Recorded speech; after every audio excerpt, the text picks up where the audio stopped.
Welcome to another episode of the Dragon's Den podcast. Today we are joined by Engineer Josh Bourque. Josh is a second-generation fireman with 11 years of service. He spent almost all of those years at the busiest station, Station 2, also known as Pelican. He recently became a Mississippi smoke diver, and to my knowledge is the first person in the department and probably the region to ever attempt or complete any smoke diver course. We originally planned to have Josh on at a later time, but with this achievement, we decided to move him up on the guest list.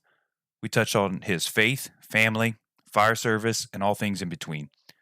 Josh is a guy that I've looked up to for some time, and I was excited to finally get to sit down and have him tell his story. I hope that you enjoy listening as much as I enjoyed recording it. Yeah, how was it like, working out with John Spear? And I was like, holy shit, I kind of forgot about that. Forgot all about it. Not very memorable, huh? All right. Like I said, I'm still processing it. Are you ready to roll, Josh? I'm ready. Let's do it. All right. So welcome to the next episode of the Dragon's Den podcast. I am Chris Scott, and today we are joined by Josh Bourque, Engineer Bourque, and we have on the boards again with us, we got Skippy Grisham. Today, when you know that Josh, whenever we started this whole podcast, we had talked about, we know that you had a big story to tell, I had a story to tell, and we said, let's hold it off. Let's wait. Similar to what Uncivil did, let's wait 20, 30 episodes in, and then I'll interview you and you interview me. And it'll be, 6 months, 8 months, a year from now before we got around to that. Sure. And then something changed. You decided to go become our city's and maybe our parish's first smoke diver, first man to attempt it, and obviously first man to complete it. And I said, we can't hold that off. In my opinion, I can't hold that off for another 6 months. We got to bring you in and tell your story. So glad to have you here today to talk more about smoke divers, but really just tell us about Josh Bourque, your whole story and the whole nine. But before we start that, we've got to do our housekeeping. Got to get the housekeeping. We got to get a housekeeping. You know that on this podcast, when we get the opportunity, we try to promote fireman-owned businesses. And in this case, our sponsor today is going to be Cadre's Food Center. Now, Cadre's is in 2's district. I don't get to eat there very often, but very familiar with Cadre's. You're very familiar with Cadre's. Plate lunches, boudin, specialty meats. We know that in South Louisiana, if you want to get a good plate lunch, you're going to end up paying, if you're tired of paying $16, $17, I think there's a certain place in Lafayette that their barbecue plate lunch on Sunday is about $21. If you're tired of that, you swing by Cadre's, 1301 East Simcoe, and they're going to take care of you. Good food, good people. So I just wanted to promote that business. If you're in the Lafayette area, go get Cadre's. And for all that know, it's boudin with an attitude. Boudin with an attitude. Yeah, boudin with an attitude. That's good stuff. The owner used to do one called Attitude. He hadn't done it in a long time, but he's got spicy and regular, but that Attitude was something different. You got to take some Pepto-Bismol to prepare your stomach for that stuff. Buckle up. But it's good. Everybody knows about Billy's and Best Stop, and those are all the big, but this is a hidden gem in boudin. Yeah. Boudin-wise, it's very good. It's very, very good. So many a day we'd go on the truck and we'd get boudin and really, good people. The food is great, so definitely give them a support. All right, so that's our sponsor for the day, for this episode. Josh, you're going to get to talk about yourself to whatever degree that you want to talk about yourself, tell your story, but very quickly, right? You got how many years with the Lafayette? So coming up on 12. So I'll make 12 in January. So 12 in January. Been an engineer for the last 8 years. Yeah, 8 years. Almost always at a busy station. I never asked you that previously, but you were almost always at 2? Yeah, the only time I wasn't at 2 or, on the north side of town, I spent a year at 8. I spent 1 year at Station 8. I got promoted to driver, spent some time on the road, kind of bouncing around, and then I got assigned to Station 8 for a year, and then I was able to come back to Station 2 and been there ever since. So 1 year at Station 8. It was good. I learned a lot. I learned a lot about a different district and a different kind of buildings and stuff like that. So that was good. It was a good experience. That traffic over there is insane. Yeah, same. But don't miss that. But so 10 years, almost never at a slow station. So yes, in your time, you're catching fires. You're catching fires. Oh yeah, career, season stuff. So yeah, we're definitely catching job. That's pretty much the intro that I'm gonna give. Everything from here on out, we always start these podcasts with, where did you start? and how did you get into the fire service? And we're gonna kind of let you. We got our show notes, but we're gonna let you go from there. So, Josh, the floor is yours, sir. Yeah. So, first off, I'm a Catholic. That's the thing that's most important to me. I'm a sinner in need of redemption. But I am the first of 6 kids. My mom and dad, they had tried for a long time to have kids. They were actually married for 10 years before they had me. So I was the first, of 6 kids. And so it was myself, my younger brother Alex, which we'll talk about later, and then I have 4 younger sisters. So grew up, great home life. My dad was a fireman. So you get to grow up and watch him do a cool job. And it's all I wanted to do. Ever since I can remember, it's all I wanted to do. And so we were real active. My dad didn't work out per se, but he got into running. And so with my background in soccer, that's what we did. Alex and I, we played high level soccer, and so it was soccer and running. That was our thing. So did that with him. But and shout out to Assistant Chief Mike Bourque. Shout out to him. He'll be on the podcast sooner or later. Sooner or later, we'll get him out here. So yeah, just love being active. Soccer was a great thing, and but yeah. So I remember in high school, still wanted to be a fireman, but I had some different ideas of what I was thinking my life would be like. I thought about going to college. I actually thought about becoming a dentist. So funny short story. The reason why is because I have a couple of teeth. My front teeth are fake, actually, from an accident. Really? So I busted my couple of my teeth out when I was young. So that's kind of where the dentist aspiration came from. So okay, you're like, I'm gonna fix this problem right here. Yeah. So that's why I want to become a dentist. But that ended up not panning out, and I'm glad it did, because I find so much fulfillment and purpose in my job, and I'm glad that this is the career path I chose. So that's kind of the short process leading up to becoming a fireman. So you come into the fire service. It was essentially all you ever wanted to do. Correct. I actually had you, slight backstory. I actually had you as I was a training officer for the first about 3 years in. I had hopped over, became a training officer. That's a whole separate deal. That was the first time I met the Dragon. Well, we weren't the well. Actually, no, we might have been the Dragon at that point, but it was much. You were always the Dragon, brother. I don't know about that. I'll tell a story one day. So anyway, I had you as you were a recruit going through the academy. That's correct. And I know that you were always a squared away guy from the moment we met you. You can tell when a recruit comes in whether they are kind of like skirting and hiding and dipping and dodging the work, or if they're a dude that's like, no, we're locked in.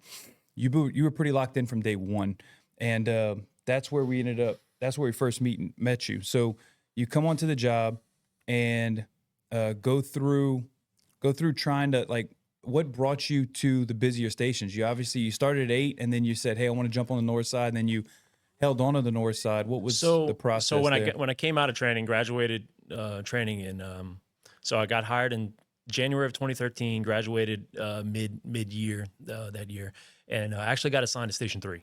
So I was assigned to Station 3 for my probationary time, and my dad was a captain at the time on B Crew.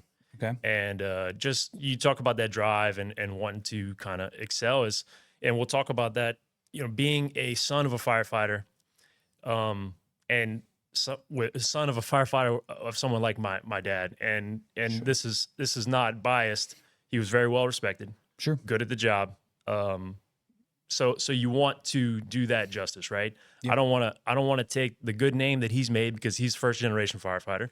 I don't want to take the good name that he's made and trash it, right? That's something that Chief Spell would talk about.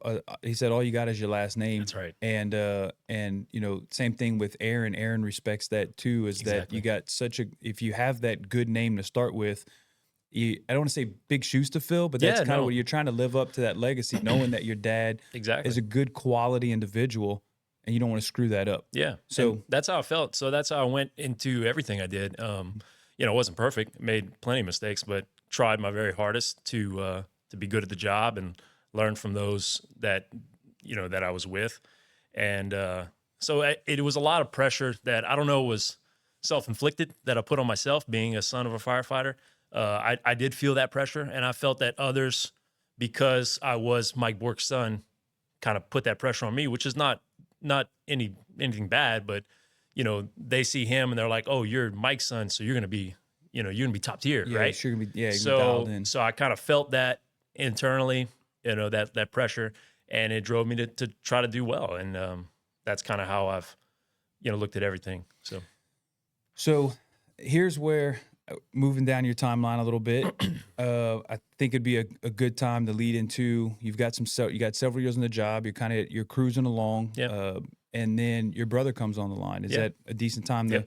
Okay, so start with Alex coming in, and then. So what happened with Dad is, so Dad gets promoted, so he's a captain. He gets promoted to district chief, right? So he goes on A crew. So around that time, I'm still a fireman. I'm about to get promoted to driver. So I put in a memo to try to swap to A crew when that promotion comes. And then when Alex comes out, A crew also. So we're all in the same crew, right? So we can have, holidays off and things like that, things of that nature. So so by some miracle, when I come back from that 1 year at Station 8, I come to Station 2, Alex is there. My dad shortly follows. We're all working at the same house. And that was some of the best times. And I know we'll touch into that, but that was some of the best times because, you got me, I'm driving the rig, all my buddies are here. My brother's there. We're going to fires, dad's right? I mean, we're literally living the dream, man. Yeah. It's great. We're having a great time. We're working out. It was some of the best of times. So that's kind of what was going on. Going slightly backwards, what brought Alex into the job? Did he have a similar mindset that you did, whereas like he was kind of I don't know what his mindset was? Yeah, similar. I think he wanted to do some other things. He had talked about doing some stuff in the oil field maybe and things like that. He was cutting grass at the time, but kind of really wasn't really sure what he wanted to do. And we had Dad and I would talk to him from time to time, like, dude, do the fire department, man. It's you're gonna love it. And sure enough, he did. He was great at it, loved it, just like I did. So glad he made that career choice. Yeah. So he swapped over. He wasn't right out the gates. He wasn't like, oh, I'm going to be a fireman thing. Not right out the gates. Not particular. There's a picture. It's in my locker of him and I when we were real small. We're probably 3 and 5, I would say, and we're both dressed up in Dad's fire stuff. That's cool. And that was cool. I put that on my locker and at the same station I was when we were working together. So that was cool. It was just, I guess it was in our blood. It was part of. It was destiny. It was destiny, man. It really was. So going back to all you guys are working together. Yeah. I've always had for me personally, I've always had I love seeing the stories of the sons that play professional sports with their dads. So you got like the Griffey Senior and Griffey Junior. They were on the same team at the same time at the highest level. That stuff always pulls at my heartstrings. It does, man. And I think of this firefighting. I think of that legacy firefighting kind of along the same lines. That not only did y'all follow the same career path, but all three of you were at the same station working jobs together. Going to jobs. And I thought that was like, man, that's cool. Oh, it was the best. Cool. I mean, and my dad said he had such a calming presence on the radio. So hearing that calming presence, that authority, it always gave us, us calm and ease. But we just all worked well together, man. It was really good. It was really good stuff. So, good times. It really was. So from there, the not as good times, right? So from there, not as good times. So still sticking on Alex. He ends up getting diagnosed with cancer, right? A form of bone cancer. I was working in Broussard at the time, so this was about his original diagnosis. Might have been 4-ish years ago when we found out. Maybe 3 and some change. Yeah, because he's been gone for 2. So coming up on 3. Coming up, okay. So roughly 4 years ago, finds out he's got a little pain in his leg, and then we start to kind of go down that path. Yeah. So it's actually fun. I want to say up to this point, we'll get to me and you eventually, but up to this point, I knew you. I liked you. We had obviously met as a rookie, but we didn't to this day. I still don't even know where Josh lives. I've never been to his house, and I don't know if he's ever been to mine. So even to this day, you have. When did you come to my house? I came pick up some stickers. Oh, that's right. We'll get to that here. Get to that too. We're coming to that shortly. Having pain for quite a while before he went get checked. And that's something looking back that, you know, we're not sure how long he was struggling with that and just dealing with pain. But because I remember we'd work out, and he's like, man, dude, my leg is giving me trouble. Like he said, it just hurts all the time. I'm like, I don't know what's going on. Try to help him stretch, you know, whatever. And I remember that just specifically, you know, looking back, you know, he said, man, my leg hurts. And like, I can't explain it. And he was always somebody that was active. And so it was weird. And he finally went to check it out. And I remember when he called and he said, dude, I have bone cancer. And I thought he was joking. And I was like, what? He said, I have bone cancer.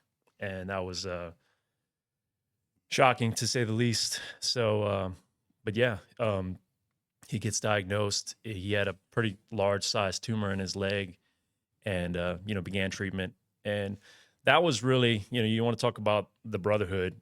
That was really where, you know, I knew that everyone, you know, there wasn't anybody in the fire department that had anything negative to say about us, you know, about the Bourque family. True. And it was really cool to see everyone come together and help. Guys were donating. They were donating time. They were donating their vacation time to Alex so that he could, you know, start his process and things like that. And we did fundraisers. We'll talk about that later, but we did numerous fundraisers. We got a donation from fire department coffee. I remember we took a picture in front of the station with the check that they gave. I want to say it was, I think it was like $10,000 that they gave. It was a significant amount, but just, Correct.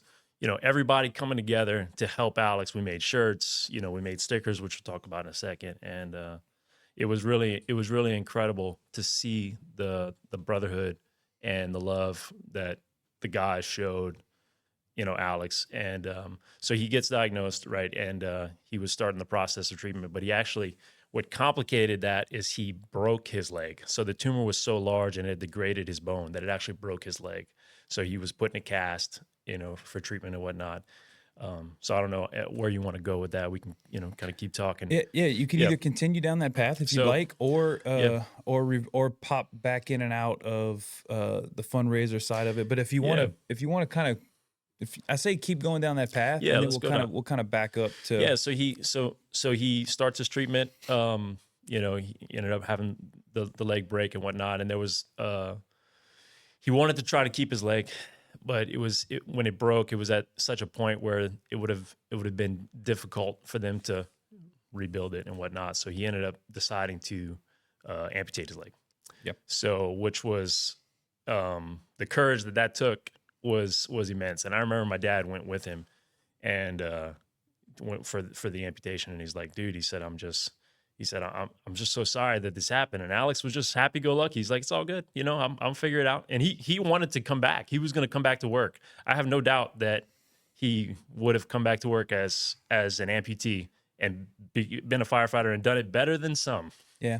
Me and you didn't talk a ton about the difficult times that you had with Alex. Yeah. There was some fundraiser style stuff, and we would kind of communicate back and forth. But like I can tell you on the outside from when we were talking to some of the other guys, that there was a feeling that if he could heal up, that they talked about the number of amputee firefighters that they had, and there was like 6 of them in the whole country, and we were like, Alex would be one of the 6. He was gonna do it, like man. that. He was gonna be number 7. He was gonna do it. We were dead set on. Oh no, he's not going to communications. He's not going. No. He's going to come back to the line. He's going to be the one. That's where his heart was. And I mean, he was a hell of a firefighter. That was part of the the enjoyment of driving those guys around to jobs. Is you drive them to a job and we'd always mess. So the other firefighter was Chris Treadaway, and so they had an agreement where whatever side of the truck it was on, the fire was on. That was who got the nozzle. So I was like, well, I'll just bust a couple left, and I'll get it on Alex's side. So we can make this. That work. always make him mad, but no. Fussing. So, but no, he was he's a hell of a firefighter, and he was gonna be able to do it. He was gonna be able to come back as an amputee and make it happen. And the chief was very, very supportive of that. Mm-hmm. And he was our fire chief is a wonderful fire chief, and he was very supportive of Alex, and just get better, and we'll get you back on. So. So he I want to pause you right there. Keep your train of thought. Yeah. I will say that once he had gotten his amputation, and I want to make sure that I say this, I tell this, is that we went and played golf. Me and Aaron Spell. It was me, Aaron Spell, Alex, and who was I with? Maybe Edgar. And it was Aaron and your brother, Aaron and Alex, versus me and Edgar in a 2-man scramble. and he got one leg, and he's playing with his walker. Yeah. So explain how you would play, because that's really interesting. Yeah, so he would go up to the deal, and he would lean, he would kind of sit on the opposite side of the walker, and then he would swing like normal. And it was an all arm swing, because like when you play golf, you're kind of using your whole body to twist. He would lean on his walker, and he would swing with just his arms, and he'd hit the ball just as far. It was amazing. I was like, how are you doing this? Yeah, and they ended up beating. I hate saying that, and it's gonna be recorded for for forever. But I hate saying that me and Edgar could not beat Aaron and your brother in a 2-man scramble. I want to say we lost by like a stroke. Dude, I'm so competitive. It was so frustrating. I'm like, I don't know how this happened. The Bourques are just built different, man. Built different. They're just built different. Your brother was really good at doing a lot of gimme putts, though. There was some gimmies. I'm not, all I'm saying is nobody's counting. Yeah, nobody's counting. But man, he was giving himself like some 10-footers. No, I'm playing. He ended up beating us. So I wanted to get that out there on camera that we lost to your brother with one leg. Before, but. So another funny story. We'll tell another funny story to get the mood up. But so before Alex actually had his leg amputated, we all have O negative blood. So everyone in our family is O negative. So for his amputation, he was going to need a blood supply in case he had some bleeding for the operation. So Dad and I drove up to MD Anderson to donate. So to give our exact blood to him, make sure he got some good stuff, right? Sure. So we drive up there. We're dealing with traffic. Dad's stressed out. So we get there. I donate. Boom, I'm out of the way. I'm waiting in the waiting room. Like, where's Dad at? What's going on? He's like, he comes out. He's shaking his head. He said, they won't let me donate. My blood pressure's too high. I said, look, Arlie, let's get in the car. Let's go ride around, take a little break. Yeah. We'll come back. So he kind of calmed down a little bit, and he was able to donate his blood. But funny story is we're like, I wonder which bag he's gonna get. Is he gonna get mine, or is he gonna get yours? So we'd always joke. And I was drinking at the time. At that time in my life, I was like, if you get mine, it's full of Keystone Light. So if you get Dad's, I said, you're gonna be good to go. Yeah. So that was a little funny story. But we're not even sure which bag of blood he got. He got one of ours, so we're not sure. So. All right. So continuing on with the process, he amputates his leg. We continue his journey, right? Yeah. So he was doing really well. We had thought that he was going to make full recovery, but he ended up having some cancer migrate to his lungs. Right. So he got cancer, that same cancer that migrated to his lungs, and from then on it really wasn't good. It started to wear on him. And that was one of the hardest things to watch is you watch someone who's so strong, and, he was just a specimen, and watch someone so strong, wither down. That was difficult. And cancer is a terrible thing. But with Alex, he had some tough times, but he never let it get him down. He fought to the end, and that was really encouraging. And we'll talk about that a little later. What how that affects me and how that affects the people around him that watched him go through that process. And he was really the only concern he had about the cancer and about possibly not beating it was with his wife and his kids. That's really what he was worried about. That was all he was concerned about. He wasn't worried about himself. He was worried about them. Of course. And his faith was strong, and he knew where he was headed, and he wasn't worried about it. Absolutely. Yeah. But he was worried about his wife and his kids. Naturally.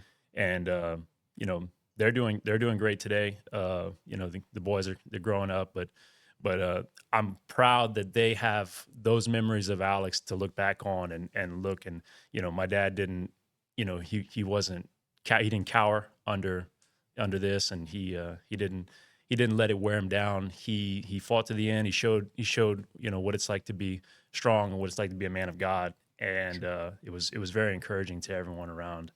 And I remember spending some time with him closer to the end, and just hugging him and telling him, I'm sorry that you had to deal with this. I'm sorry that you have to endure this.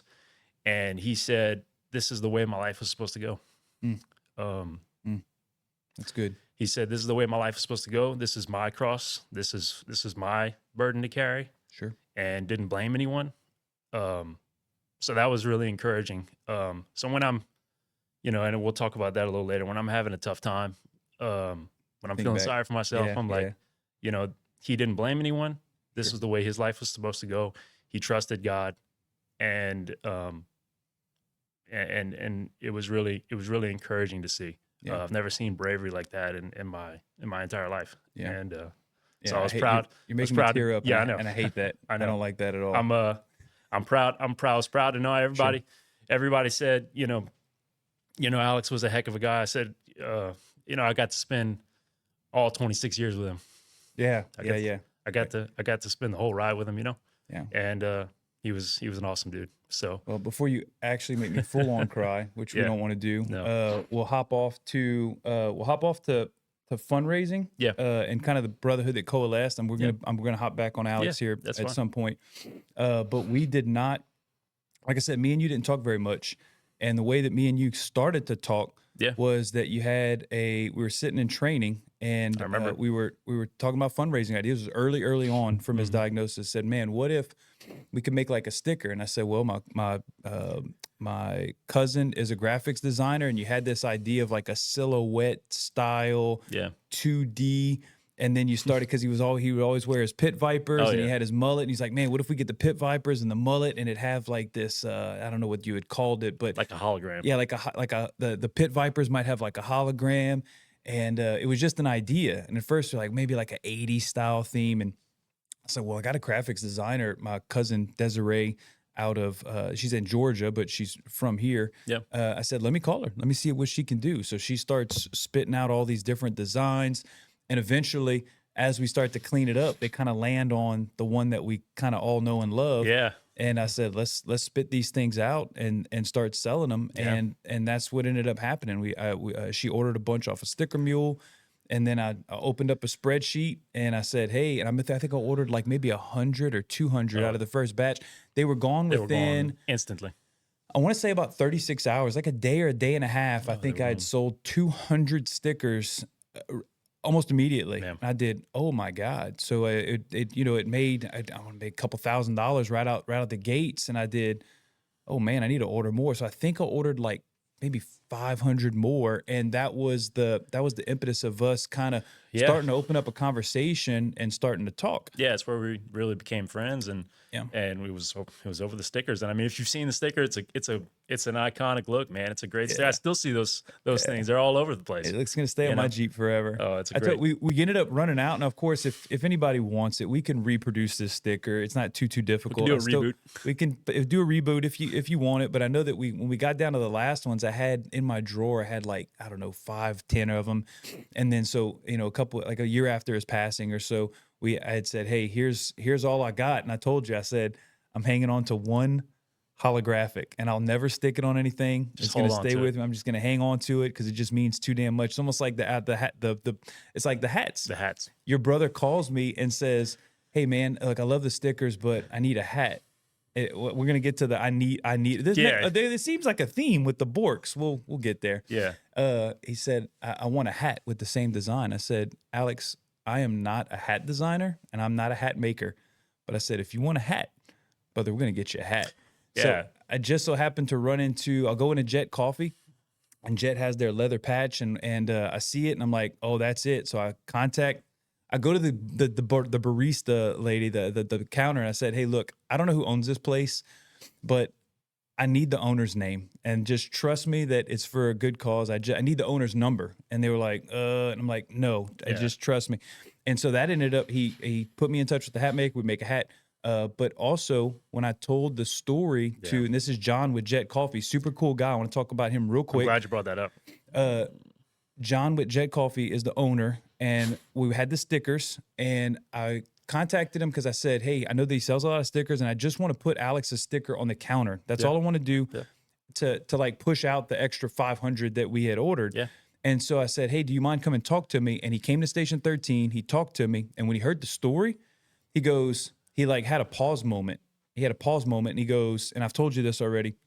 He said, oh, not only are we going to do, look, bring in the hat real quick. Bring in the hat. Let's show it. Where's the camera? This This is one of the hats. This is the hat. As a matter of fact, That's- you have that's one the of logo. One of your family members ended up buying this hat. You can leave it up here, man. Leave it up here. Let's leave it up there. One of your family members ended up buying a hat. It's still in the drawer at Station 3, by the way. I need to get in contact with him. Okay. He bought it for the golf tournament and never picked it up. We'll get it. So I called John over. John says, "Oh, not only can we sell stickers," he goes, "we're going to do much more than that." When he heard the story, he goes, "We're going to do much more than that." Yeah. He goes, "Give me about a month." He goes, "Let me think on it, and then I'll get back with you on what we're going to do." And then he comes back and he says, "So listen, we'll do the stickers on the counter. We'll do a boot, and we'll do a little graphic for it that people can put money into the boot as a straight donation." He goes, "We will do a $1 for every coffee sold. So every single cup of anything that gets sold, $1 of it will go to Alex." Yeah. And then we'll compile all those things together.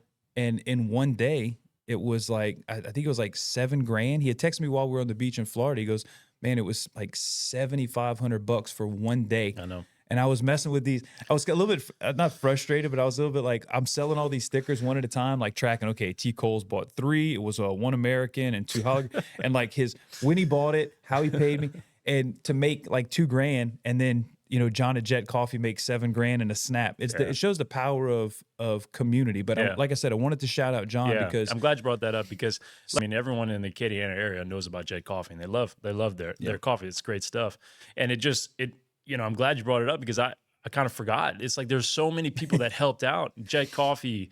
We had blood drives, numerous blood drives where we would set record numbers of donations. If you speak with Our Lady of Lourdes that handled that. I'm drawing a blank on the lady's name, but she said we broke a few records, and they still have Alex's name on the board. Wow. My dad went donate the other day, and they still have Alex's name on the board of like record donations that we said. And one of the person I definitely want to shout out is Chief Brian Champagne with the Broussard Fire Department. 100%. Did so much to help Alex and our family. Definitely want to mention him, where we would have the blood drives and, numerous things. I mean, he was one of the first. It was incredible. He did the shirts. I don't want to miss anything that he did because he did a lot, but sure. he did the shirts for sure. He did the blood drives, but also when we did the golf tournament. Yep. And shout out to Chris Treadway. Chris Treadway was, this could be a 2 hour. I'm telling you, he goes, "Man, if we start talking about Alex, it's going to be a 4-hour podcast on just Alex." Hey, I'm going to try to keep it tight. It's all good.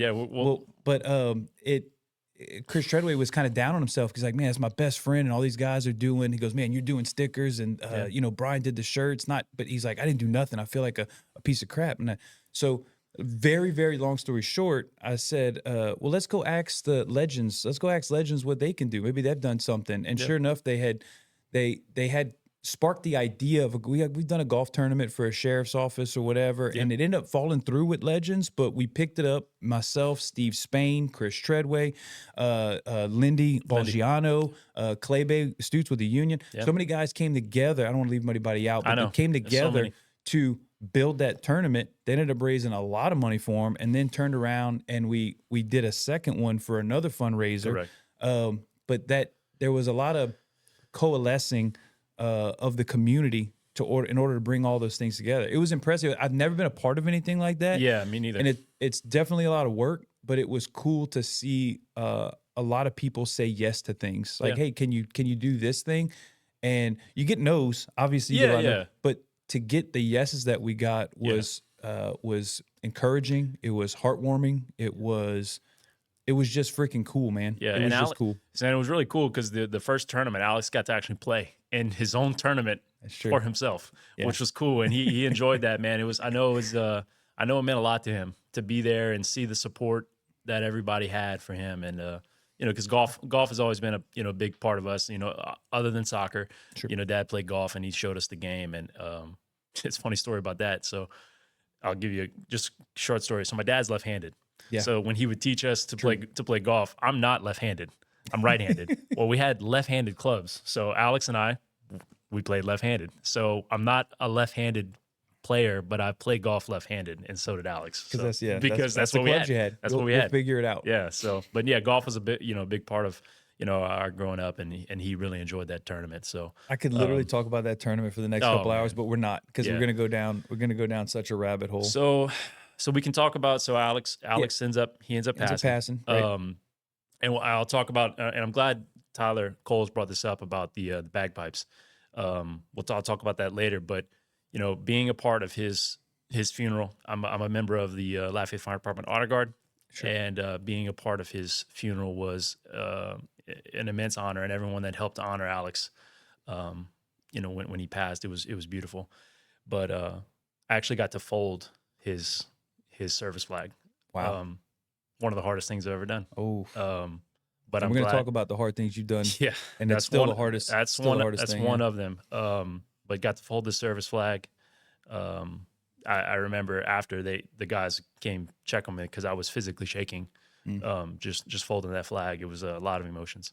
But I'm so glad that I did. They were worried about whether I would be strong enough to do it. Sure. And sure. I said, I can't not do it. Right. I Just mean, had to. I had to do it. I Yeah. had to suck it up and do it, and give him that honor. So that was a big deal. But everyone that honored Alex's life, and it was really incredible. Yeah. So Making me tear up again. I hate it. I know. It Stop was doing that, man. it was like I say, there's when you decided you wanted to do this, I was like, Right. we're gonna have to block off some time because I have a story to tell. I mean, it's a lot. There's a lot going on, and it gets even crazier. Yeah. So look, we've got plenty of storage space, and if it goes 4 hours and people don't listen, they don't have to. They don't have to. So we're But, it is what it is. So but yeah, God so Alex passes. He's May 11th, 2022. So 2 years, almost 3.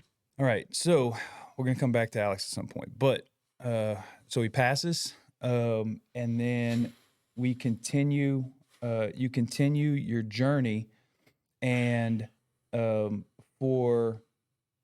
think for me, this is probably the time where we talk about your turning point. Yeah, and not to say your turning point, because I've got my own turning point story, and it's a very different turning point story than yours. But yeah.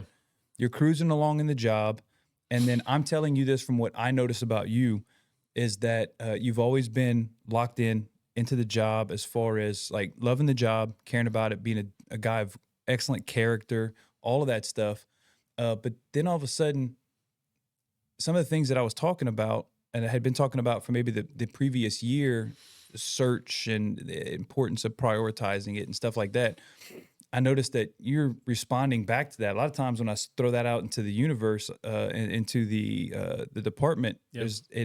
it doesn't bounce back very well. And I was throwing stuff to you, and I noticed you're responding back. We're starting to text about stuff. You're starting to get motivated, and your mindset is flipping. And I was wondering, I asked a different person what the changeover was, and they told me that it was Alex's passing that had kind of flipped the switch. And so I'm asking you clearly made a switch from, like, let's say not knowing what smoke divers was to going and passing it. That's two different things. Yeah. So two very different things. Take the floor on that. Yeah. So after Alex passes, just kind of, going through my life and trying to process that.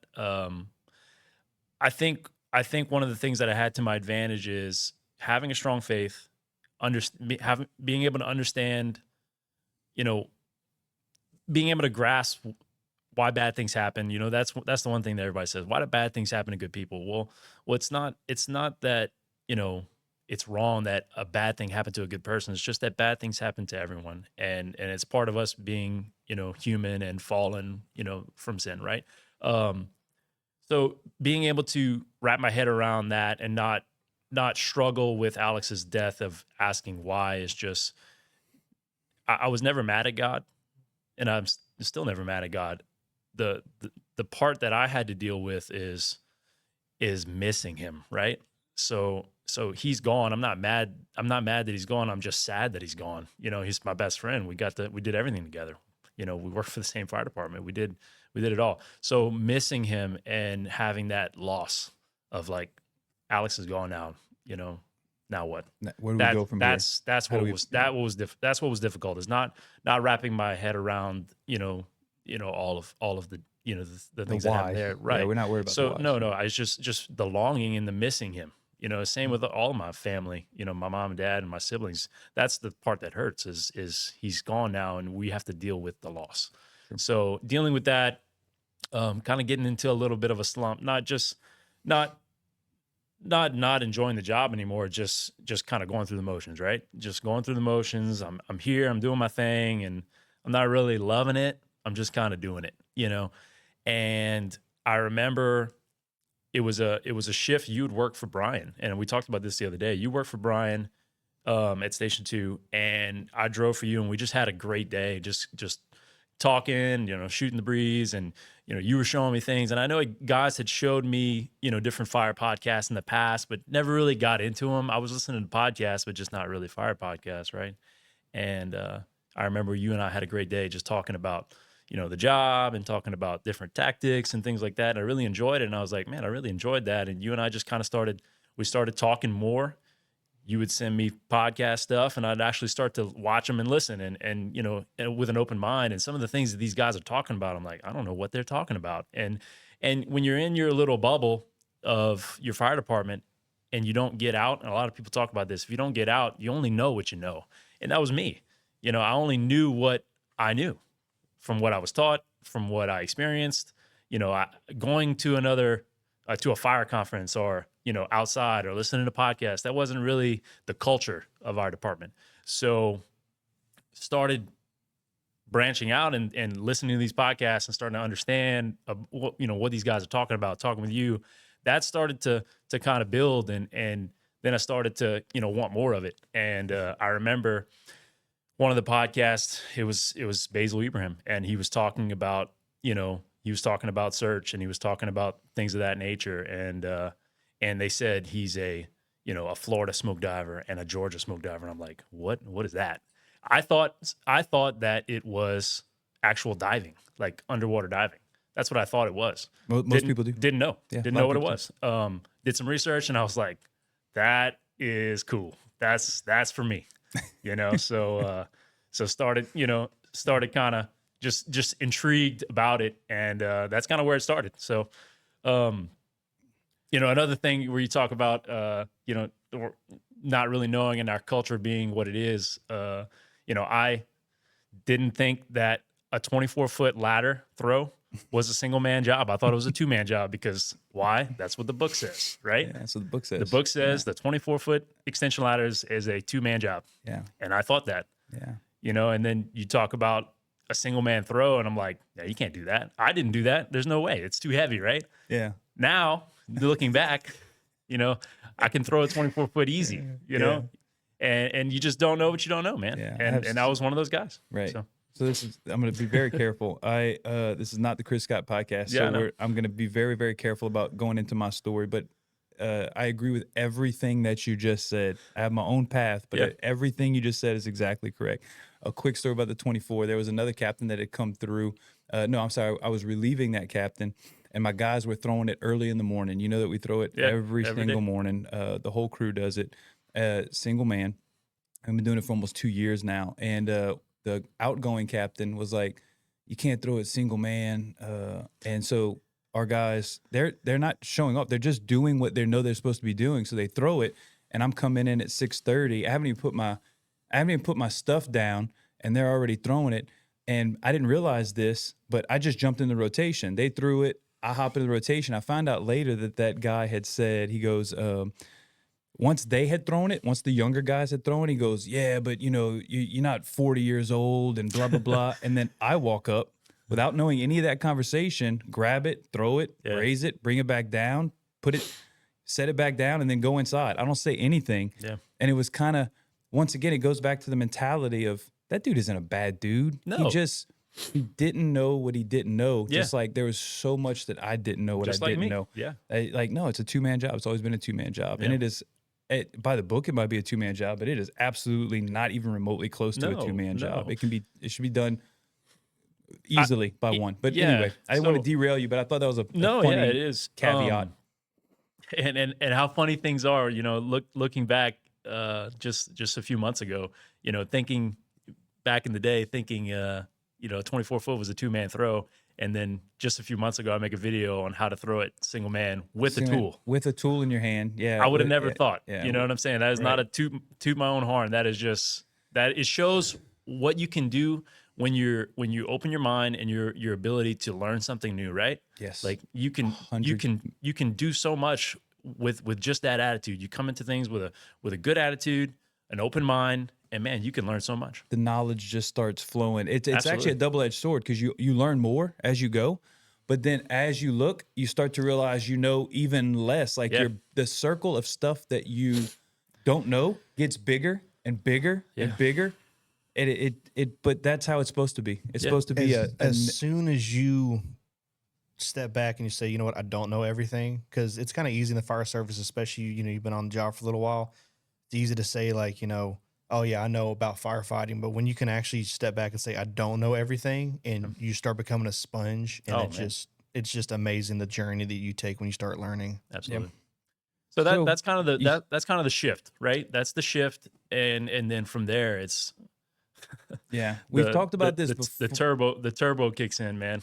So we're going to get into your next turbo thing, which is kind of the reason that we're doing this podcast today and not 6 months from now. But we both had this conversation with motivated and getting into the job and all that stuff, which was we both described it the same way, that we wanted more. Yeah. There felt like there was something empty, and we wanted to fill that void with something, whether it be outside training, more training. Sure.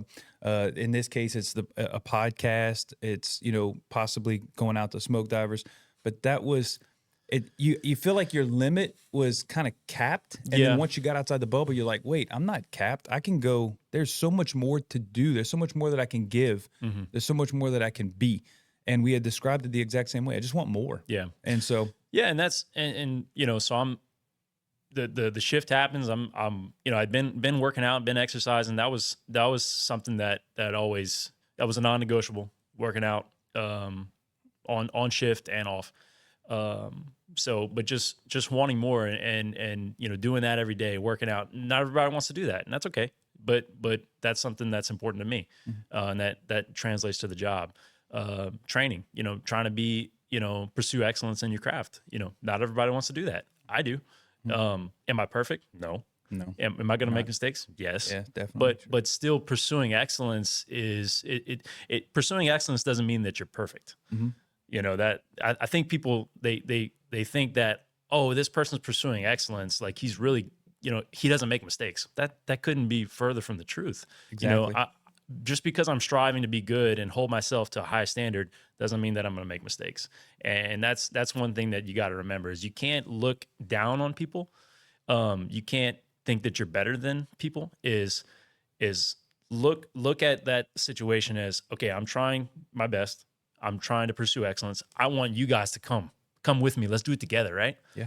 It's not that I'm going to do it and you're less than me. Yeah. That's the attitude that I've always tried to have. And I hope that that's the attitude that I portrayed to people is not a better than, but just, hey, like, let's do this together. Or I want you to try to pursue excellence too, Yeah. I've also described it to y'all with the Cadre as I specifically about the younger guys, the Zach and the Cole, that they're Alex, that I don't want them to come up to my level. I want to get them to my level as quickly as he can and then surpass me. And those guys, they've got guys that have come on that, even though I've got 16 some odd years on, that within the first couple years, they can hit my level so quickly. And if I can like catapult them or slingshot them to go, man, think about how good you can be in 16 more years. Oh, yeah. You can crush me. You can crush this. I don't want you to come up to if you've stopped at my level, I think you've kind of screwed something up. I want you to like I'm going to try to get you everything that I have. And then I want you to go flying by me. So that's kind of the idea. Yeah. And that's part of the culture shift that we're seeing within our department right now is so myself, 11 years ago when I came on, I didn't know what tripod search was. I didn't know any of that. Mm-hmm. I knew you crawl on your hands and your knees. Me neither. And you touch the wall and you touch the boot of the guy in front of you. That's how you search. Right. That is not an effective search tactic. Yeah. It's not. So guys coming out of training that we're able to affect change right when they get on, they're going to have that as their baseline, and they're only going to get better. Exactly what you're talking about, right? So we can affect that change early, and then they take that and they just keep progressing. Right. So your baseline is higher than my baseline was. 1,000,000%. Right? It took me 14 years to learn what the word tripod meant. Yeah, and I didn't know what it was. And now we can teach it before they even hit the line. So now your starting point is so much further along than my starting point. Exactly. And holy hell, how good could you be 14 years from now? Yeah. I'm disappointed because I'm excited and disappointed. I'm like, God dang it. Why didn't I know about this when on year one? I know. But I'm also excited because like those dudes coming out can be great. Yeah. And they can be so much more effective than I was. Absolutely. For the first chunk of my career, And you realize that too. It's like you think you have this big long time in the fire service. Your career is going to take forever, right? Yeah. But mine is a third of it's done already. Yeah, I know. And it's kind of sad. It's a little bittersweet because it's like, man, I wish I would have known a lot of this sooner. Yeah. But that's no one's fault. Yeah, it's no one's fault. We're not going to dwell on it. But good on these guys for having a good outlook. They're going to be better than we were. They don't have to break any bad habits. They're only going to have good habits from this point. That's awesome. Yeah. That's where the change kind of happens. Let's continue moving down the process because then all of a sudden, we're talking about things, and then all of a sudden you're starting to train in gear quite a bit. Yeah, training gear. Yeah, the Uncivil Mentality Podcast. Subtle advertising. Guys. Yeah. Yeah, you're starting to train in gear quite a bit. You came to me in, what was it, January or February? I think it was early. It was early. It was probably January, February. You came to me and you said, and first of all, I was honored that you came and asked. Maybe back up, Chris. Had the Cadre been formed yet? No. Okay, it wasn't. That was probably in March, April, if I had to guess. Somewhere around the time. Go ahead. Yeah. So you come to me and you knew, all you really knew about my workout regimen was that I ran a lot. Yeah. And I'm not getting into my story, but you knew that I didn't mind pushing myself to do hard things. And you said, hey man, I want to go do Georgia smoke diver. I want to go be a smoke diver. But your main plan was the sister programs, Georgia, Oklahoma, one of those. And he said, I want you to go with me. And I said, Josh, I am 40 years old, almost 41 at the time. I said, I am too weak. My legs are not where they need to be. My shoulders are horrible. I appreciate it, but I am not your guy. Yeah. And I hated to disappoint you like that because I wanted to go down that path with you. But then all of a sudden you're like, hey, look, it's not a big deal. And then you had asked I think you'd asked at least one more guy. I think Treadway, you'd kind of starting to drag in order to try to do that.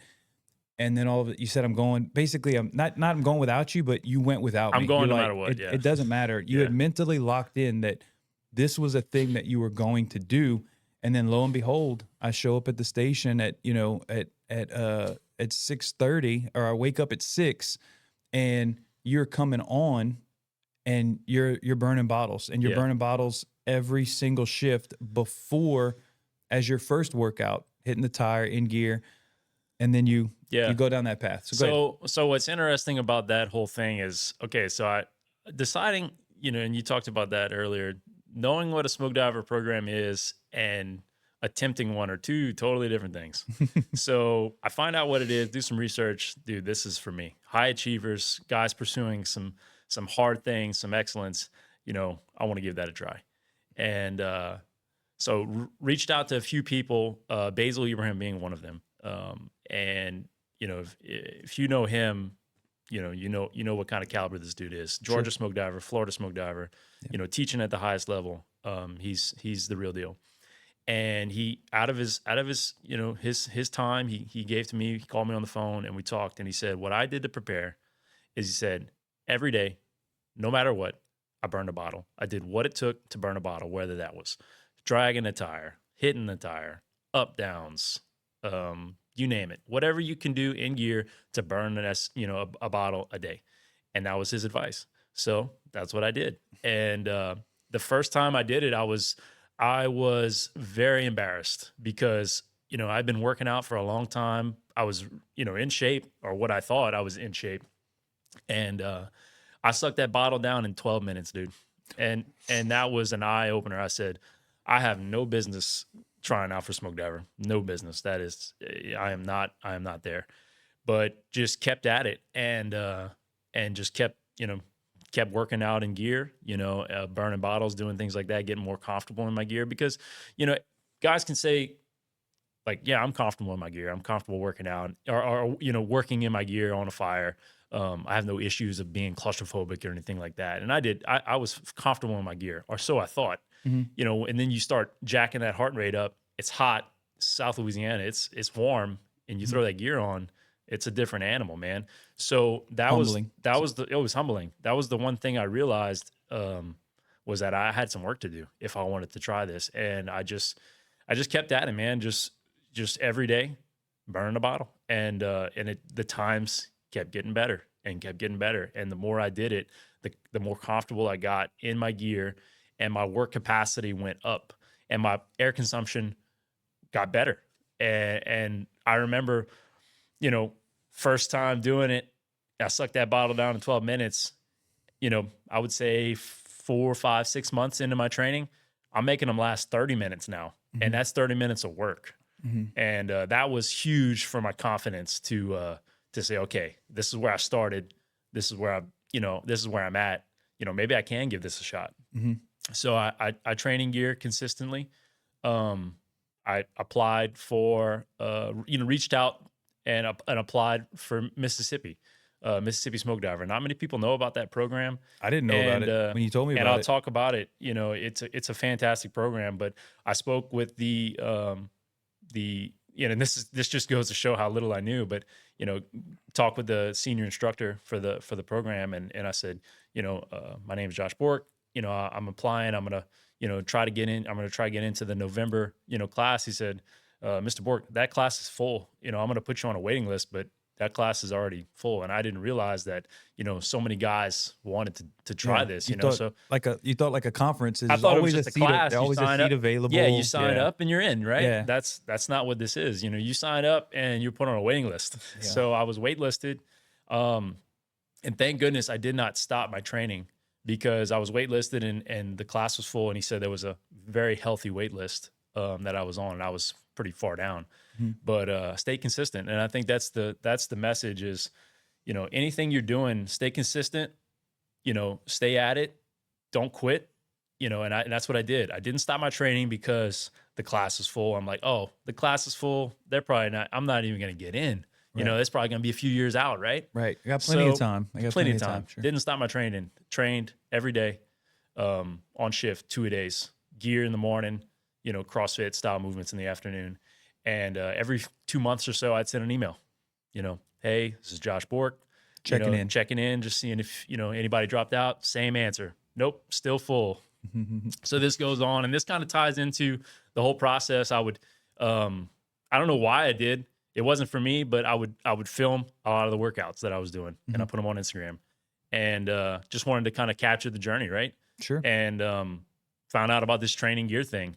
So they have an Instagram page, training gear. It's Eric Vidal. It's his thing, but it's not his, and he says that this is not mine. This is for everyone.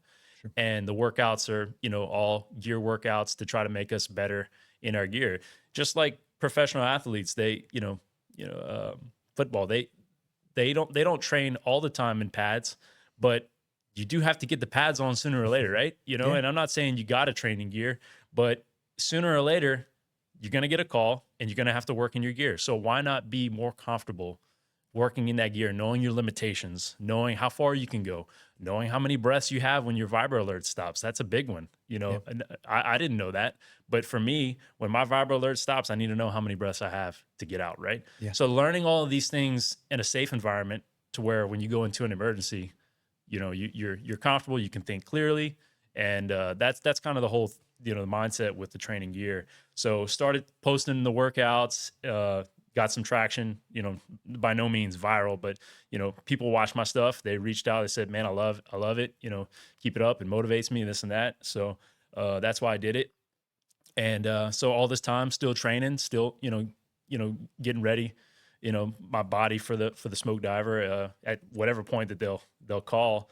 So I'd kind of resigned myself to the fact that, man, I'm probably not going to make the November class, November of 24. Maybe sometime in 25, right? So, but I just keep training. And I sent instructor McCullough an email. Actually, it was on September 11th. No response. Gave him a call. No response. He called me, and I remember the day because I called you after, and he said, Josh, this is Instructor McCullough. Just returning your call. I said, yeah, I was just calling, just trying to get a game plan for next year, trying to get some dates for next year to kind of plan it with our training and this and that. And he said, I had a few guys drop out. I was curious if you wanted the slot. I said, are you serious? He said, if you want it, it's yours. And I said, absolutely, I want it. So he put me in for the November of 24 class, and so it was locked and loaded at that point. You were on your way. I was on my way. So so that was pretty intense, and just kept the training up. Same thing that I was doing, and I'll talk to what Tyler brought up earlier about the bagpipes. One of the things that helped me, because training for so long, it was since late February, early March. So it was quite a while. I was starting to get just tired, I think, mentally tired. I guess so. It's not fun waking up at 4:45 to drive to work to get in that gear before shift. Because that's what I would do, is because when you're on shift, you never know what you're going to get. It could be a busy day, then your training might get missed. Right. So what I would do is, to make sure my training didn't get missed while it's my time, I'd get up early and get it done before shift. That way, no matter what, at least I got some training done. Yeah. And then anything after that was extra, right? Yeah. So that's what but that wasn't easy. So that was starting to wear down on me. And I don't know why it kind of crossed my mind, but when the training was getting hard and just mentally exhausting, one morning I made a video, and I talked about that. The reason I started training to the sound of the bagpipes. And I don't know why I just kind of pulled at my heart to do that, but I talked about the bagpipes and what that sound, that it invokes a response, right? It's if you hear those bagpipes, you know exactly what it is. It's serious. It's serious. It's either you're going to war or someone has died. Yeah. So when I started training to the sound of the bagpipes, and I talked about that in the video, is when I'm feeling tired, when I'm feeling sorry for myself, when I want to quit, I hear those bagpipes and I'm like, if I quit, if I stop, one of my brother or sister firefighters that's relying on me, those bagpipes could be for them. And that fired me up. And I was like, when you're getting tired and you're feeling sorry for yourself, you better get to work and keep working, because those bagpipes, that might be your fault. Yeah. And that fired me up. And I don't know, it apparently resonated with some other people. They've started doing it as well. But that fired me up and got me into the right mindset to finish that training. So I don't know. It's something that has worked for me. So give it a try if you're struggling in your training. Play those bagpipes. If we go down that path, it's one of those where and you knew you knew it before you went, and then you definitely know it after. Oh yeah, that there's going to be some real make or break moments. We'll get into it here in a minute. Yeah. And playing those bagpipes puts you into that mode of that make or break. And when you get to that make or break, you hit it, you get going, and you got to find the extra gear, because you know that you're going to have to. You're not breezing through. Nobody's breezing through. Well, I say no. Maybe Basil. No, I'm messing around. Probably Basil. But nobody's breezing through a smoke diver program. Yeah. We're aware of that. No. So you're going to have to hit that breaking point and figure out, do I have another gear? And I need to make sure that I have the other gear back here in the back of the bay. Because if I don't have it in the back of the bay, you don't have a shot. You're gone over there. You don't have a shot. You're hanging it up. Yeah. So it's good that you found it. Do you want me to, before I went, do you want me to touch into meeting the legend?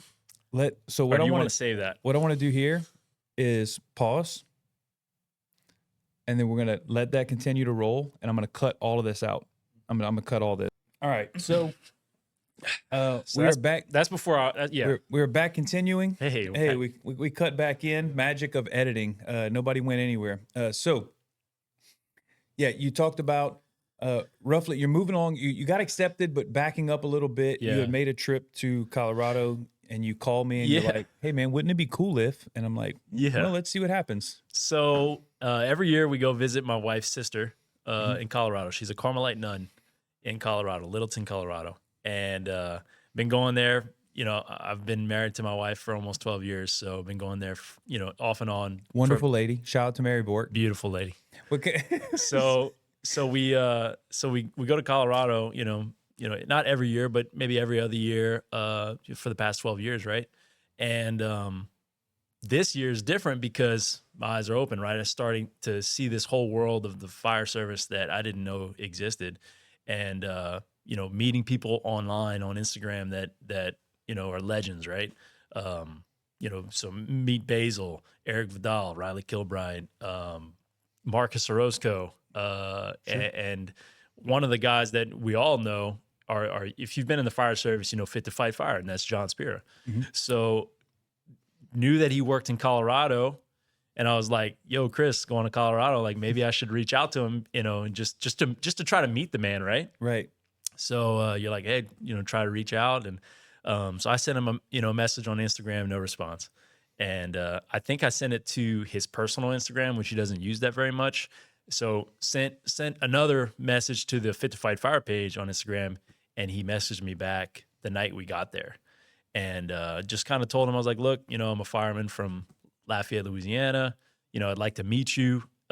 Bring you a Lafayette t-shirt. That would be really cool, Sure. So that's all I'm thinking this is, right? Yeah. Just a little handshake and a hello. Yeah, like, hey, Short conversation. this is me, this is who I am, like, just would like to meet you, right? Right. So he messaged me back. He said, "Well, how long are you here?" And I told him. And he said, "How about instead of a, like meet up, whatever, you come to the station," he said, "Let's go work out." So I'm like, now it's funny because you had told me, like, wouldn't it be cool if I got to work out with those guys? Yeah. So it's not like you said, "Hey, can you work out with me, John?" Yeah. It was more, he said, "Hey, you come catch a workout with me." yes.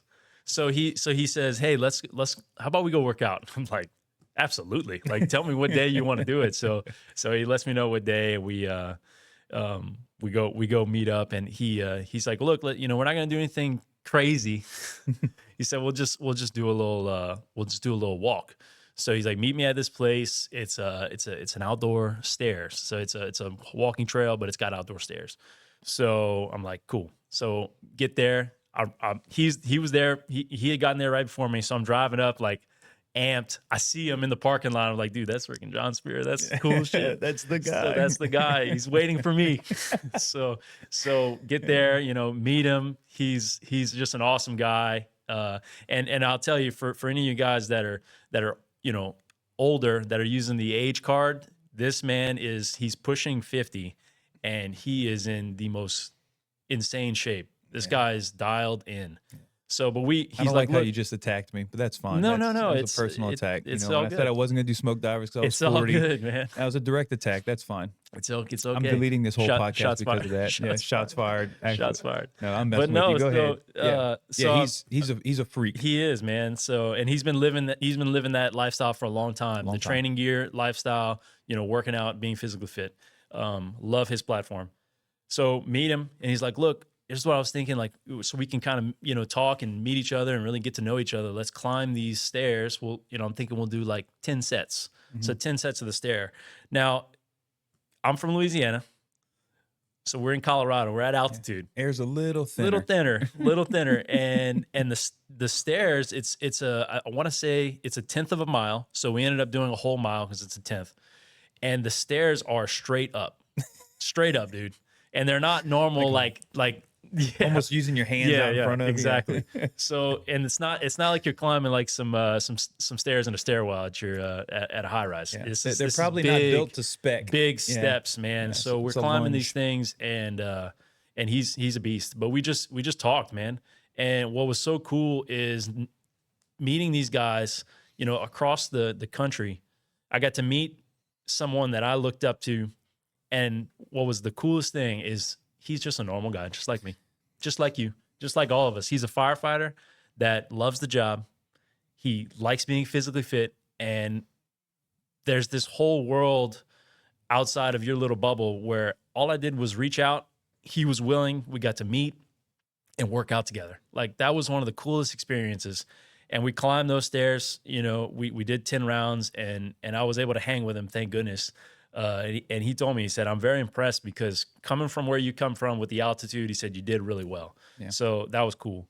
But we got to talk and just get to know each other. And it was really a cool thing, man. I'm glad that I reached out. I'm glad that I didn't, I wasn't nervous to reach out to this guy that I thought was, you know, superhuman. He's just a guy, just like me. Yeah, your experiences, I'm not going to name drop anybody, but I've had the same experience where like, oh, it's so-and-so. Yeah. And then you reach out to whoever that person is, and 99.9% of the time, they want to give you their time, Yeah. and they want to give you their effort, and they want to help you out in any way they can. And we keep coming back to it, they're just regular dudes. Just regular dudes. And I've had conversations with bigger names in the fire service that have the same feeling that we have to the top names, where even they're intimidated by talking to the other giant. I'm like I said, I'm not going to name drop, but like the top tier guys. It's the same feeling that you have, but the takeaway of all of that is everybody across the fire service is just a bunch of regular dudes who really like talking fire for the most part. Yeah. So that was an incredible experience. We got to do that, and I can send you the picture. Maybe we can clip it. Yeah. There. Yeah. Let's point everywhere. That way, I'll put it in one of those spots. So got to take a picture with John Spirit. That was cool. You didn't man. send me that one. Now I'm gonna have to go find it. I'm gonna send it to you. All right, go ahead. But yeah, that was awesome, man. I'm so glad I reached out. So next time we go, I'm gonna reach out again, and we can hopefully link up again, and maybe we can do a gear workout. I'll bring my gear to Colorado. That would be something. Maybe so. So yeah, that was do the gear workout. That was in September. I mean, sorry, you do the workout. You're moving along. Yeah. And this leads us to the phone call. You get accepted into smoke divers. Correct. And now it's go time. It's getting close to go time. Are we on the right path? I think now? so. I think so. Yeah. I mean, you tell me. Yeah, I think we're on the right path. Make sure that we don't go. I don't want to skip anything. Let's handle Cadre on the back end. Let's stay on the smoke diver path. So you go to smoke diver. So getting ready to go. I'm gonna touch back into this. So one of the big assets that I had, because our department does not have a smoke diver culture, because we don't have any. I didn't have anyone to draw. We didn't have any at the time. We do now. No, so we didn't have that culture. We didn't have any, you don't have anyone to draw that, experiences from, right? Sure. So I got linked up with a guy named Barrett Pittman. So he is a fire captain for St. Tammany Fire. One of the best guys that I have ever met. And just for the record, we had Barrett high on the list for this podcast since the inception of the podcast. Yeah. We will try to get him on in the future, or may possibly go over there and do a remote. We'll see. Yeah, but we're gonna make it happen. He's been high on the list, but Barrett Pittman. So great guy. He is. So what's cool about St. Tammany Fire is they have a very long list of smoke divers. They have a great culture when it comes to pursuing excellence. And I got linked up with him. One of the head instructors from Mississippi Smoke Diver gave me his number. So I've been in contact with him throughout the whole process of since I signed up, just kind of helping me with the training and what to do, things like that. Not giving away any trade secrets, but just, hey, this is what you need to do. This is how you need to train to prepare yourself. Right. And so that was a huge asset. And he invited me actually. Well, first off, he said, I would like to come down to Lafayette to help train you. It didn't work with logistics, so I had to go drive up to Mandeville, which I was totally fine with. So I drive up to Mandeville, and I spend a day with these guys on their day off, and they trained me. So basically what they did is they simulated what a day of smoke diver would look like in the sense of searching, moving the hose line through the building, things like that. So I got there around 7:30 in the morning, and we trained all day till about 5. And basically, he just kicked my butt all day, and to try to this is what you're gonna feel at Smoke Diver. This is what a day smoke diver will feel like, right? Just search after, hose line move and, fire attack, things like that. That's what we did. And it wasn't just him. He brought a couple of his He brought a couple of his guys. homies with him. Yes, huh? he brought his guys, all his smoke diver buddies, and they came and hustled with you. yes. And what was really cool too is they gave me because they had a recruit class going on at the time, and they would assign one of the recruits to run a drill with me, which was good because, and I didn't realize this at the time, he called me after and he said, the reason why we did that is because the recruits, they were still pretty new, but the reason why we did that is to force you to be in that leadership position and to take a lot of the work, the brunt of the work, because these guys, they're green. They don't know much. Do it. Yeah. They just don't know. Instinctively, they're not going to do that. So he said, we did that on purpose to try to force you to step up. And that's what it did. So just what they did for me was incredible. And so I got to spend a day with them, meet him, and finally meet him in person. Fantastic guy. Him, Donald Smith. He was one of their newest smoke divers. Got to train with him and meet their guys and kind of get a glimpse into the culture that Mandeville had or St. Tammany has with their with their smoke divers. And they've got, you said they got a squad. It's like what, about 20 or so? No, it's more than that. It's closer to, I think it's closer to 30 now. I don't know if it's quite 30, but it's close. We'll clear it up when we talk to Barrett later. But it's clearly a bunch. It's big, and they have a smaller department than us, which is crazy. And that's one of the things I want to talk to Barrett when we go and do that. We'll catch that with Barrett. Like, but what's in the sauce? What's in the water over there? What y'all got going on over there, man? But anyways, so they trained me that whole day and gave me a glimpse into what it would look like, and that was huge. That was really big, and touching into what I said about the brotherhood. It's real. I hadn't met these guys. They don't owe me anything. Yeah. Given their time for a complete stranger, from a different city, to train me to be successful. And how cool! And that was amazing. How cool! So, what was really cool with Barrett, and when after the day was done, he said, I have something for you. We're like maybe a month out before I go. And he said, I have something for you. He gave me, it was a smoke diver patch. So it is the smoke diver patch. Now it's not mine, but he's giving it to me. He said, I want you to look at this. And he said, I want you to put this somewhere where you see it. So I put it on my mirror and in my bathroom. And on the backside, he wrote a big question mark, and he wrote his smoke diver number, and he wrote Donald Smith's smoke diver number on the back. So for all that don't know, when you graduate smoke diver, you are issued a smoke diver number, and that is your number for the rest of time. Right. So he put his number, Donald's number on the back, big question mark. And he said, do you know what the question mark means? I said, Barrett, no, I don't know what it means. And he said, I'll tell you what it means. He said, you put this somewhere where you're going to see it. And he said, I want you to think about it. And every time you look at it, he said, the question mark means not if you're going to be a smoke diver, not if you're going to pass. He said, what is your smoke diver number going to be? He said, you can do it. And he slapped that thing in my hand and he said, I believe in you. And I was like, whoa, that was big. Like just to know that he had faith in me that I could do it was huge. I don't think you ever told me that story. It's pretty cool. Yeah, it's a cool story. So yeah, I put it up in my bathroom and just, I see it, every day when I'm getting ready for work, shaving and stuff. It's like, how bad do you want it, man? Like, yeah, one of the last things you told me on the way out, we had a bunch of conversations about smoke diver. I think one of the last things you said to me face to face, and I could be wrong about this, but it was definitely near the end. I was leaving. I was leaving on shift, and you were staying, but then we weren't going to see each other again after you had. And you said you looked me dead in the eyes, as serious as a heart attack, and you said, "I'm coming back with that patch." I was like, okay, he's coming back with that patch. I don't think there's any other. I don't think there's any other option. You were serious. Like I think that. I guess what I'm saying is, I think Donald giving you that patch. Barrett. I'm sorry, Barrett. Barrett giving you that patch, did something to you. I mean, you were already shifting over in the mindset, but you looking at it every day, it just built up that resilience of there is no going back. Yeah, there's no going back. I think Kilbride, I think Raleigh had talked about that, right? When he did, I'm going to screw it up. I think he done Florida. Or Georgia. No, he did Georgia. And he said, you mean Eric? I'm sorry, Eric. Eric. He had said, I'm only doing this shit once. I'm only doing it once. I'm not doing this stuff again. No. That was the mentality kind of that you had of, I'm coming back with it. Yeah. I'm coming back with it. Yeah. And he would send me a lot of different, motivational things leading up. And one of the things he sent me was their plaque of all their smoke divers, their whole history of just St. Tammany guys.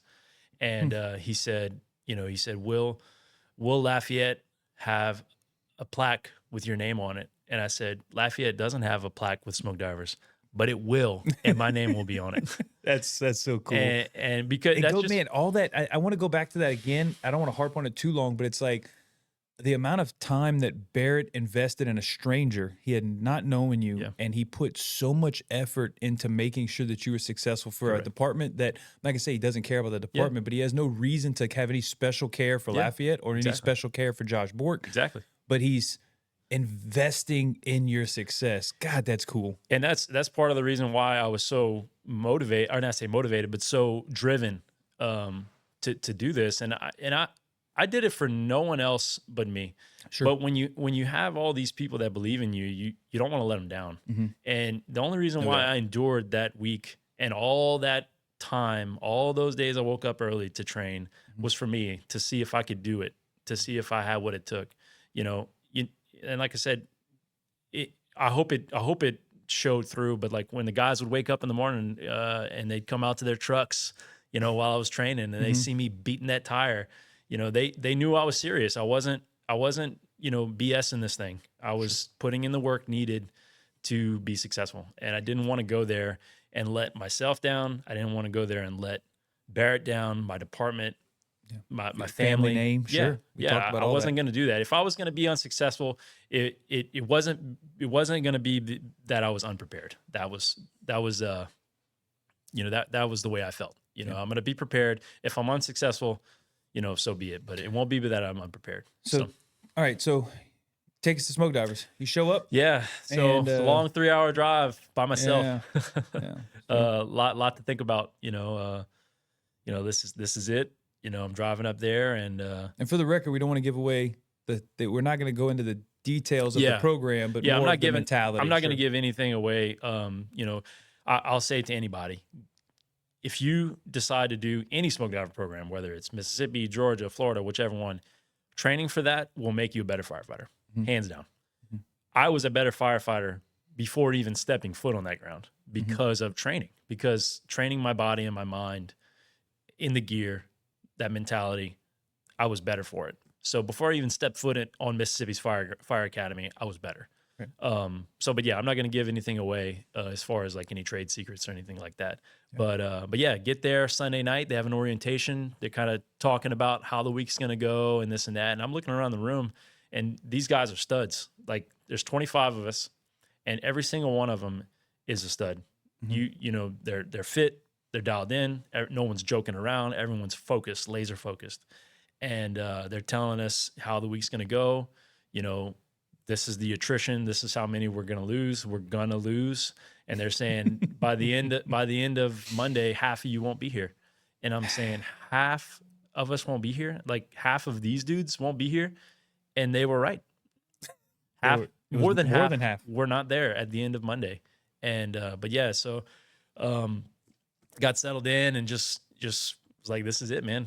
We're about to get it going. And so you have to do a qualification prior to the class starting. So standard, pull-ups, push-ups, sit-ups, a run, things like that. And it's above typical department standards. You're talking about 30. I don't want to screw the numbers up. 30 push-ups, 45 sit-ups. Yeah, it's 12-minute mile and a half. Yeah, so you 7 strict pull-ups. It's nothing easy, but anyone in reasonable amount of shape can pass that. And all 25 passed. All 25 passed. That tells you it's a reasonable standard. It's nothing crazy, but it's a reasonable standard. Yeah. But all 25 passed, and then you lose 14 of them on the end of day one. At the end of day one. So I just remember when it got started, after when we actually got into our gear, it was chaos, man. It was nuts. You're going from one drill to the next. And because I went as a single, I was paired with just a random guy. Yeah, sorry about that. That's okay. Another single. So we got paired up, and we did the first evolution 3 times. So each evolution that you have 4 in the morning, 4 in the afternoon, and each evolution you have 4 attempts.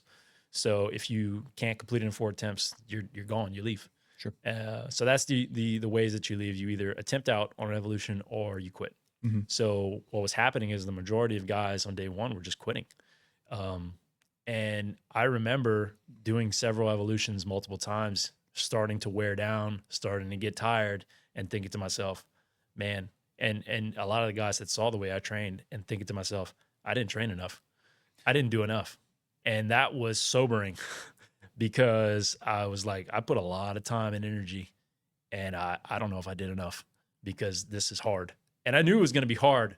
That was We I all, just we understand. we knew it was going to be it's gonna hard. suck. I didn't think it was going to be that hard, and that was sobering. But like I say, get through day one. Dealt with some pretty bad muscle cramps at the end of day one, but pushed through that. But at the end of day one, like I said, we started with 25, down 14. We're 11 now, and I remember getting to the end of the day where the other guys were staging that had completed their day. And I was like, where's everybody at? And they're like, this is it. This is all that's left. We got 11 guys. And I'm like, holy smokes. Don't know when they left. Don't know how they Yeah. left. It just, Yeah, they just- disappeared on you. Exactly. So And I remember asking you, how are people leaving? Because with me, I had thought about doing smoke divers the year before you and considered it, and I was wondering, like, okay, where do we need to train? What are our rough spots? Yeah. And I was wondering, would I quit? Or would I fail? And I was wondering what the reality was on your side. And a lot of times you're saying guys were just quitting. They were just quitting. like, I don't want to do this anymore. Yeah. I mean, so the whole point of any smoke diver program, and you know this, but to the audience, the whole point of any smoke diver program is to push the candidate to the ultimate limit, their physical and mental limit, and then see if you have enough to continue. That's essentially what it is. Yeah. And it's all the basics. It's nothing advanced. Nothing was complex to the sense of, man, this is really hard. I can't wrap my brain around it. It's all simple. It's didn't ask pushing you a to- hose in a building, finding the seat of the fire, put it out, complete a search, or just sending you in on search. They didn't ask you that's to it. they didn't hang a car over the side and No. put 3 victims in it and ask No. you to build a full anchor rig. It's No. nothing crazy. Nothing crazy. It's the Nothing. basics. It's everything. And that's what they kept hammering the instructors is everything that you're going to see is things that you would see at your job back home. Mhm. And then they were right. It's nothing crazy. It's a fire attack, either on floor level or above, finding the seat of the fire, put it out, and then complete a search. That's it. So you have 2 fires in the morning, 2 fires in the afternoon. The other evolutions are there, I believe, just to wear you down. Yeah. And that's essentially what it was. It was just wear you down and see if you have the mental capacity and the physical capacity to continue. And that's where a lot of guys struggled, I believe. And I myself, so I get through day one by a miracle. Who said it? Fatigue makes a coward of us. Makes a coward of us all. I don't remember. Yeah. But that's basically what's happening. You That's think it, you've man. got it in you until you're really tired. Till you're and then tested. you go, I don't want to do this thing anymore. Yeah, exactly. And so get through day one, body's cramping pretty bad. I wore knee pads, but that didn't work. My knees were shot. So day one, my knees were shot, and it progressively got worse as the week went. Oh, But did it?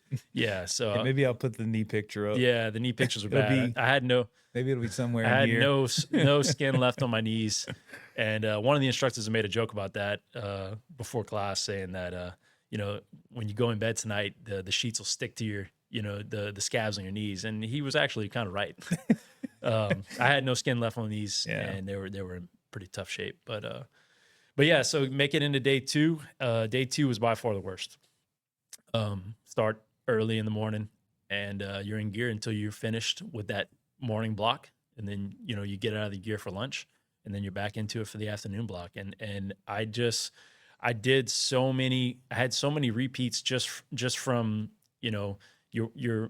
I came as a single, another partner came as a single, we got paired. He ended up quitting on day one. I got paired with another guy, and just trying to find that cohesion as a unit to work together was tough. So we had to do some repeats, and that's what wears you down, is having to do the same drill over and over.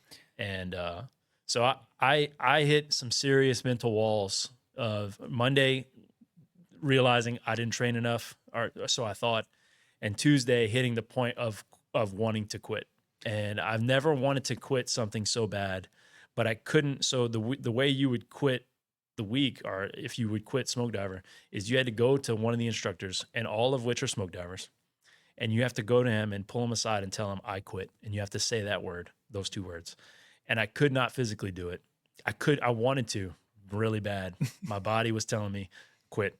My mind was telling me, quit. It's just 2 simple words. But I and all this ends. I couldn't say it. And I just couldn't do it. I was like, I can't be a quitter.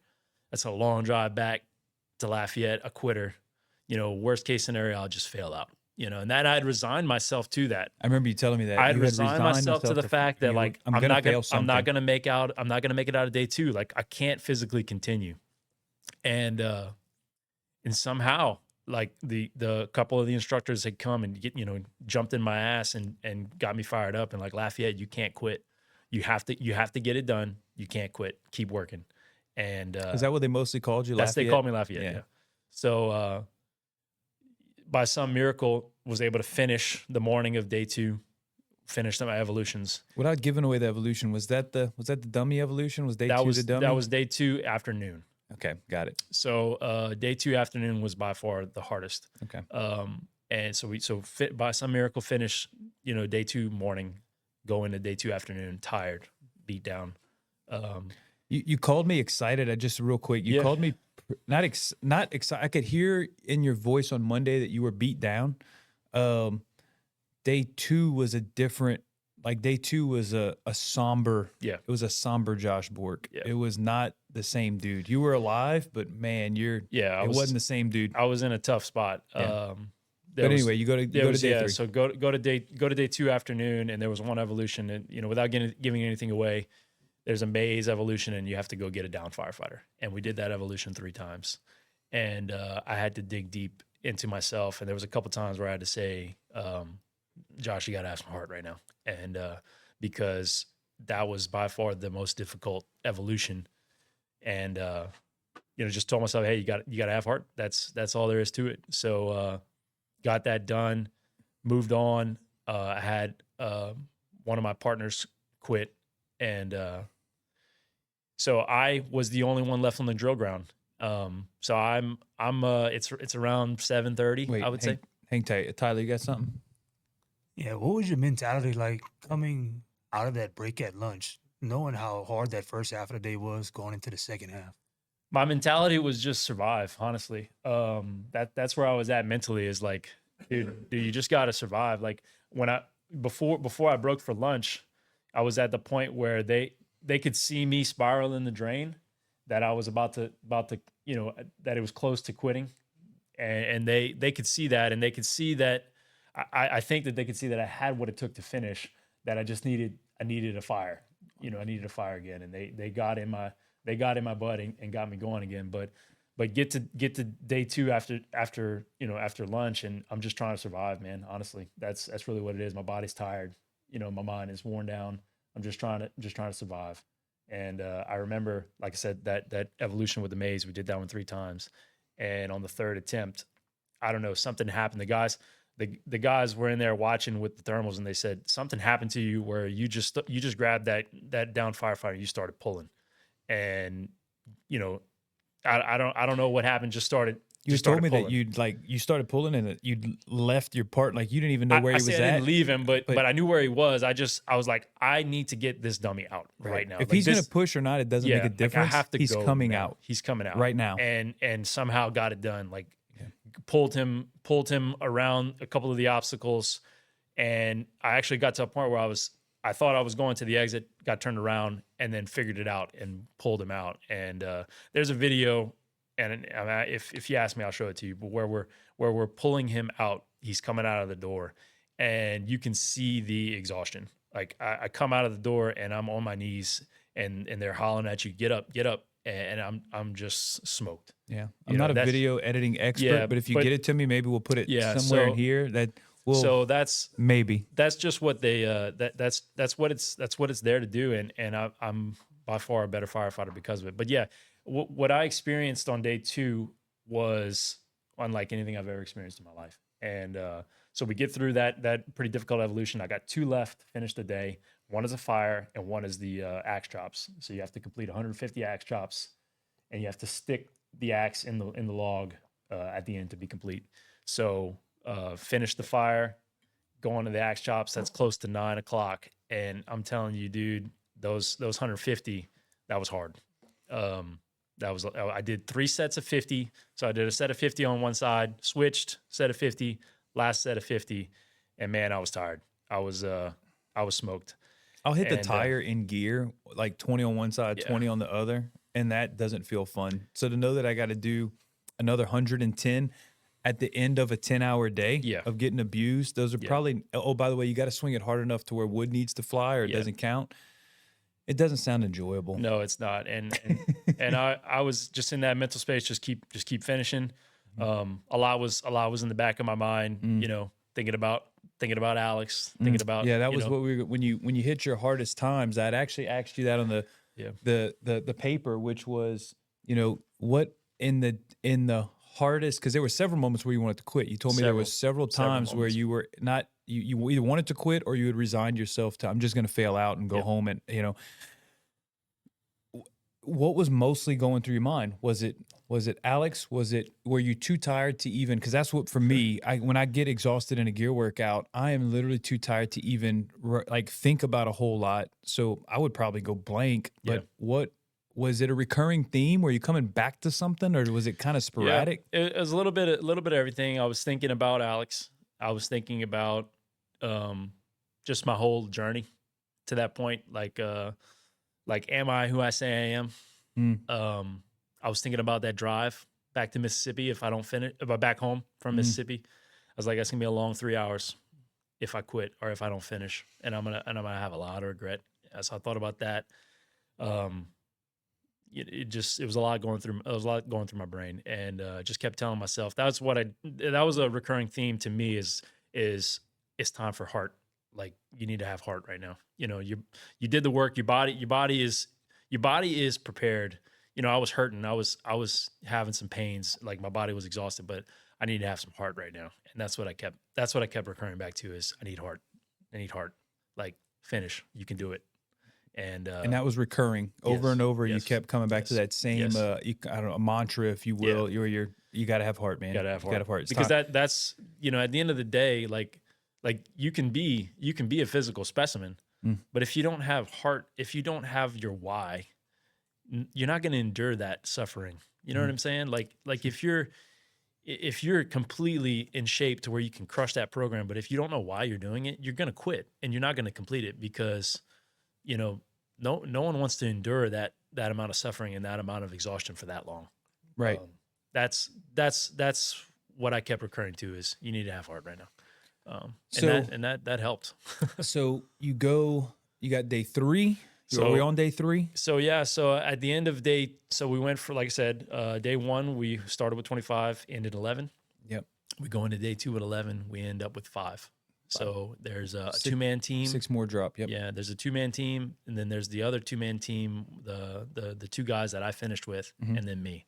And because my partner, he went home, there's no single man smoke diver. You have to be either a team of 2 or a team of 3. So if it's an odd number, there's going to be a team of 3. So I was on that team of 3. So we go into day 3 with 5 guys, a 2-man team and a 3-man team. And man, we crushed it. Day 3 was one of the hardest days, but we just crushed it. I don't know because at the end of day 2, when I stuck that axe into the log, something happened to me where I was like, I felt a sense of accomplishment, a sense of like, I've got it. I can do this. Right. I can do this. I survived. Like, it's 9 o'clock. I've been in my gear all day long because you don't take it off. And that's what I was telling Tyler and you. When you're getting your bottle filled from the evolution you just did, you can take your helmet, your mask, and your gloves off. That's it. You don't take your air pack. Your jacket stays on. Everything stays on. So you're in that gear all day until you're done. So when I got at the end of the day 2, I was like, I can do this. Like, I can get this done. Like, I'm still here. I just did it. I'm still here. 20 guys are gone, and I'm still here. I can do this. And man, we just crushed with day 3. We did really, really well. You know, so you had a team of 3 and a team of 2. Correct. And as y'all are continuing on, the team of 2 ends up bumping out. They ended up attempting out on one of the events. Yes. Yeah. So at the end of day 3, there was just 3 of us left. And they told us there's been, and you can look in their history, there's been classes where there have been zero smoke divers. There has not been a single graduating class because of which it's because they set the standard so high, and they're not going to waver. They don't care if there's 2 guys left. They're not going to, okay, well, since we got 2 guys left, we're just going to take it easy on these guys. That's not how it works. I don't know if you've heard David Rhodes has talked about it too. Chief Rhodes has said there's been Georgia classes that are exactly the same. Yeah. You started with 25 or 30, and but the standard was not met, and there were 0 smoke divers. Yeah. They're 0. They don't want to see that. They don't want to see that happen. The bar will never be lowered. The bar will never be lowered. Yeah. And that's what I want. I don't want them to lower the bar for me. Correct. I don't want them to lower the bar for anyone. Yeah. You know? I'd rather just not have it. Exactly. By far. And it's a testament to the program that it's difficult. We want to see people pass, and they know that people can do it, but we're not lowering this thing. It stays here. You come meet it. Yeah. And that's where their motto, the Mississippi Smoke Diver motto is, the goals are set, I measured up. Yeah. So everywhere you go with your candidate flag, which is the goals are set, will I measure up? And you carry that flag everywhere you go. Different flag at the end. Different flag. And so your flag when you're a candidate is, the goals are set, will I measure up? And when you get it, it's a different flag, and it says, the goals are set, I measured up. That's cool. And that's really the whole mantra of the program. So yeah, we killed day 3. The other team, unfortunately, they weren't able to get past one of the evolutions. So we felt pretty good going into the final day. And we went out that night because we finished early. We went out that night and we pigged out on some Chinese buffet. Yeah, we were definitely feeling yourselves a little bit. We were getting the calories up. We were carbo loading. So day 4 was a parade. They were really easy on you, and I think you got to kick your feet up. It was easy. They gave you a nap. I want to say in the morning, a little nap. Yeah. You know, whatever you need, man. Whatever you needed. Yeah. It was cruise control. That couldn't be further from the truth. Day 4 was not easy at all. We it was the same thing applied to 2 fires in the morning, 2 fires in the afternoon, and we, like I said, we did really well in the morning. Got to lunch, got to eat, and take a little shower, a little rest, get ready for the final evolution, which is a round robin of several different evolutions. So it's like 3 searches and a rappel, and it's 1 attempt. So the whole week you have 4 attempts on every evolution. The final is 1 attempt. You miss something, you're done. And so that would hurt. It adds to the anxiety. The anxiety and pressure goes way up. You got 1 attempt at this, and that's what they've done the whole week to prepare you for. Is and like I said earlier, is nothing's advanced. It's basic search. Don't miss any victims. Mm-hmm. Check everything. Mm-hmm. You go into a room, check every inch of that room. They say, look, we're not hanging dummies from the ceiling. Yeah. They're in here. They're on the floor. They're on a bed, whatever. Yeah. Check everything. And it just goes to show you, it's like, this is not a complex week. It's not a complex training thing. It's really the basics, and it's something we should all be good at. But that's what they've done the whole week, is to wear you out, make you focus on the basics, and that way at the end, you're not missing a single thing. That final evolution, you're checking every square inch of that building, and that's what they want. Yeah, I wanted to jump in there for when I went and did the hot portion of Small Town Job Town. It was the same thing. It was stage smoke. I made it very, very simple, and I didn't hide the mannequins in any crazy places. Yeah. And the guys were to that same degree. We weren't sticking them in any odd place. They were on the bed, and you just didn't search the bed quite good enough. I put them under the bed, but I put them under the bed like 1 foot in. So if you searched under the bed to any degree, you would have caught it. But they missed them. And then when you go back and you show those guys the thermal footage of them missing it, and you come out and you show them, ooh, their heart sinks. I know. They're like, oh, and there was no secret, there was no game. It was just your search wasn't quite good enough, and it wasn't to beat the guys up. It was to say, it's important, and we don't want you to screw this up in real life. Yeah, that's essentially what Smoke Diver is. We talked about this, but I'm probably going to put out a video. I've already talked to some of the people involved with it and said, hey, do you mind if I put this together as a little training thing on missing searches? Yeah. And they said, yeah, please do. So that's going to be coming here shortly. But anyway. So that's essentially what's going on, is the whole week is to prepare you for that final, to where it's 1 attempt. you're not going to miss anything, Yeah. you know. And if you do, shame on you because you didn't. Then you you, didn't do your job. then you didn't deserve it. You didn't do your job. Yeah. So that's essentially what it was. And man, when we finished that final event, myself, Hilde Forrest, and Robert Moeller, man, when we came outside and we saw all the smoke diver instructors out there, and you know, if you've seen the video, he's hollering at us. He hollers right to the end. Right, he's making us get our gear ready for a dress drill. Right. And you know, you see everybody out there, and you're like, something's different. up, something's up. Yeah. And you know, get my air pack off, and I hadn't even had time to take my mask off yet. And he walks up to Robert first, and then me, and then I knew what was coming. And he handed him his patch and shook his, you know, gave him a big hug. And then he comes to me and he slaps that patch in my hand and gives me a big hug. And man, it was emotional. Did he tell you anything? Did he say? He just said congratulations. Congratulations, smoke diver. And on the back of my patch was my number, 1190. But man, it was a wave of emotions for the whole week. I bet.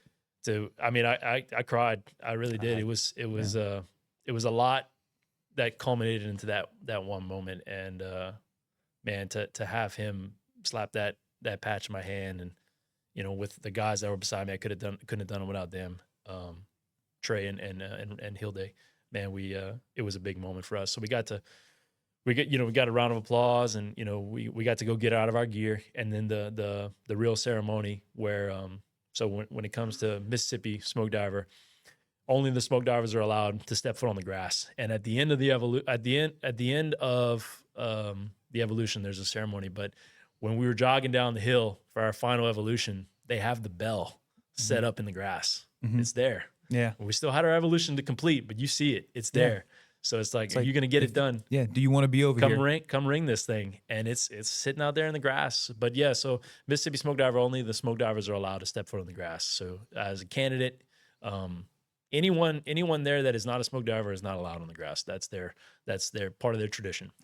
So that's a cool one. It is. So part of the graduation ceremony is they line you up on the pavement. All the smoke divers are there. The smoke diver cadre, they're all smoke divers from the past. Picture in here, and they have the bell, and so they line us there up on the pavement. We have our flag that we've now achieved, the yellow flag. You know, goals are set up, measured up, and the instructor, the smoke diver instructor, he calls your number, and he says, I was the first one to go. It was myself, Hilde, and then Trey, and he says, smoke diver 1190. The goals are set. Did you measure up? And you say, yes, I did. And he said, come on the grass. And you're allowed on the grass. You ring that bell, and then you go shake every one of those smoke diver instructors' hands. And man, I tell everybody, so I rang that bell for me. Yeah. I rang that bell for my brother. I rang that bell for everybody back in Lafayette. I rang it nice and proud, and it felt really good to walk on that grass and ring that bell. I remember when you called me, the first thing you said was, did you hear me? I was like, did I hear what? And I felt bad because I said, "Do you hear me ring that bell?" You ring the bell, and I was like, "Oh man, I think I was inside." But if I was outside, I definitely would have heard it. You'd have heard it all the way back in Lafayette. Yeah. I think you told me the day before. Yeah. You had told me the day before, right before the fourth day. I want to say it was the night of the third that you had completed, and you were locked in. You were locked in for that fourth day, and you said listen for it on the third day. You said listen for it because I'm gonna ring that bell. Said you're gonna hear it. I remember you saying that. Yep. And like you said, when you finally called me, you said, I already knew you had graduated because the news was already leaking out. That was what you said. Did you hear it? Yeah. Yeah, I rang it for everybody, man. It was So you go through, you shake all the ones that participated, because all of the and this is, I think, I don't want to speak out of my ass here, but it's typical with the other smoke diver programs that in order to be instructor there, you have to be a graduating smoke diver. That's so correct. The ones that came back to be instructors, you shake their hands all the way down. You shake their hands all the way down, and you're one of them now. And you talked about something earlier. You talked about wanting something more. You said that earlier in the podcast, and that's what I wanted. I wanted something more. And when you're part of something like that, you know, the fire service with the brotherhood, that's something more in and of itself. You know, you're part of something more, and you get some cool things done. You know, with a crew full of guys, you can do some cool things, save some lives, make a difference. and then you become a part of something like this. And then like I'll talk later about the Cadre, something more, but you become a part of something like this that is even more, you're part of a group that is tip of the spear. They are the best of the best. There's nothing harder. Absolutely. And you're part of something more like that. That feels pretty amazing. And it's pretty sobering to be a part of that. I still haven't processed it. I'm being completely honest. I have not, You don't take compliments well, and honestly, if you take compliments too well, I think there's something wrong with your psyche. I'm not too good at it either, but I'll tell you publicly, and you know this because I've told you privately many times that you're a stud, and it's gonna be hard for you to, we hear it all the time on the podcast, like so and so dog, like with the undisclosed guys. I love that. Dog. Look, Josh Bourque, dog, and I know you have you're gonna have trouble processing that. But it's just true. It's just flat out true. And so you need to know that. You need to know that publicly. But at the same time, just like in the sister programs with the Georgia and all those other guys, what do they say? And you only know this because I listened to it. But they say, congratulations, and then they say you're not better than anyone else. Correct. And you've been very centered on that. You haven't even had time to process, but you've also said, hey, it doesn't end here. No, it doesn't. That you've set a bar for yourself that even I'm scared to even attempt it, but now you're there. Yeah. And now in my opinion, there's no going back. And we've got deeper conversations there that I'll hold off. But for you are a dog. You are a dog. There's 25 dudes that were physically fit that showed up thinking they were going to walk away with a patch. 25. And they all could have done it. And 22 went home because of either failure or they quit, and you were not one of them. Yeah. So it puts you at the tip of the spear, and that's just the reality for you. It's gonna be hard to process. It's gonna be hard to have people saying, "Dude, you're a stud, you're a dog," but it's just now it's your reality. So get used to that. Get used to being the standard bearer. And man, we could go deep into this, but show guys what's possible, right? Hey, this thing is not outside of the reach of possibility, but it's going to be really, really hard to achieve. And if you want it, the path is there. Yeah. And I've already busted that door open. Come follow it if that's what you really want to do. Yeah, and that's like you talked about. There's no turning back. You can't go back. What I did 1 week in November of 2024 in Mississippi is how I earned that patch, right? What I do from this point on till I hang it up is, do I deserve to keep that patch? And I think that's what the smoke diver mindset is I earned it, but I also got to deserve to keep it. And that to me is, it can be harder because you're like, man, I made it. Like you can like foot off the gas a little bit. Everybody's like, man, you gonna take it easy now? No, no, I'm not. I'm gonna keep pushing because I earned it, but I gotta deserve to keep it, and that's how I feel. I'm not saying you got to do what I do. I'm not saying you got to be a smoke diver. That not everybody is called to be that. Sure. For whatever reason, there's guys that, and they say that all the time. There's guys that are not smoke divers that are exceptional firefighters. True, very true. It's not a mark of an exceptional firefighter. I endured a lot of suffering. I put in a lot of work to get that, but it has made me a better firefighter, hands down. So yeah, that's how I feel. I'm going to continue to push to keep it and deserve it. Be an advocate for the program. I'll help anybody that wants to train. I can't give you any trade secrets or anything like that. You got to experience that for yourself. But I can put you on the path, train with you, show you what's necessary, and get you prepared. Yeah, we could talk about that for another 2 hours. We're not. Let's go to you graduate, shake everybody's hand, and special moment, and stop crying because you made me cry. Yeah, but my dad. Your dad showed up. Yeah, my dad. So Barrett. Picture here. Yeah. Picture right there. Barrett, being the exceptional guy he was, knew I was grinding, knew I was pushing, and he reached out and somehow got my dad's number, and would keep him updated, because the dad doesn't have social media. So kept him updated and let him know that he's probably gonna make it. Like he's doing good. He's gonna get it done. So Might be worth the trip. yeah. So why don't you come on and drive down to Mississippi? So mom and dad and my wife Mary and the kids drive down to Mississippi, and they got to watch the final evolution and then watch me graduate, which was huge. My dad was so excited. He was so excited to see me because he hadn't seen me since I left that he actually walked on the grass. And I said, Dad, you're not supposed to be on the grass. Oh, did you? He did. Yeah. I said, you're not supposed to be on the grass. He said, and he was just, man, and he was crying. I was crying. He said, I'm so proud of you. Yeah. And, that was huge, man. That is very cool. That was big, because I just like touching back to the origin story of when we started this, like, being a firefighter, being a legacy, I just want to make him proud.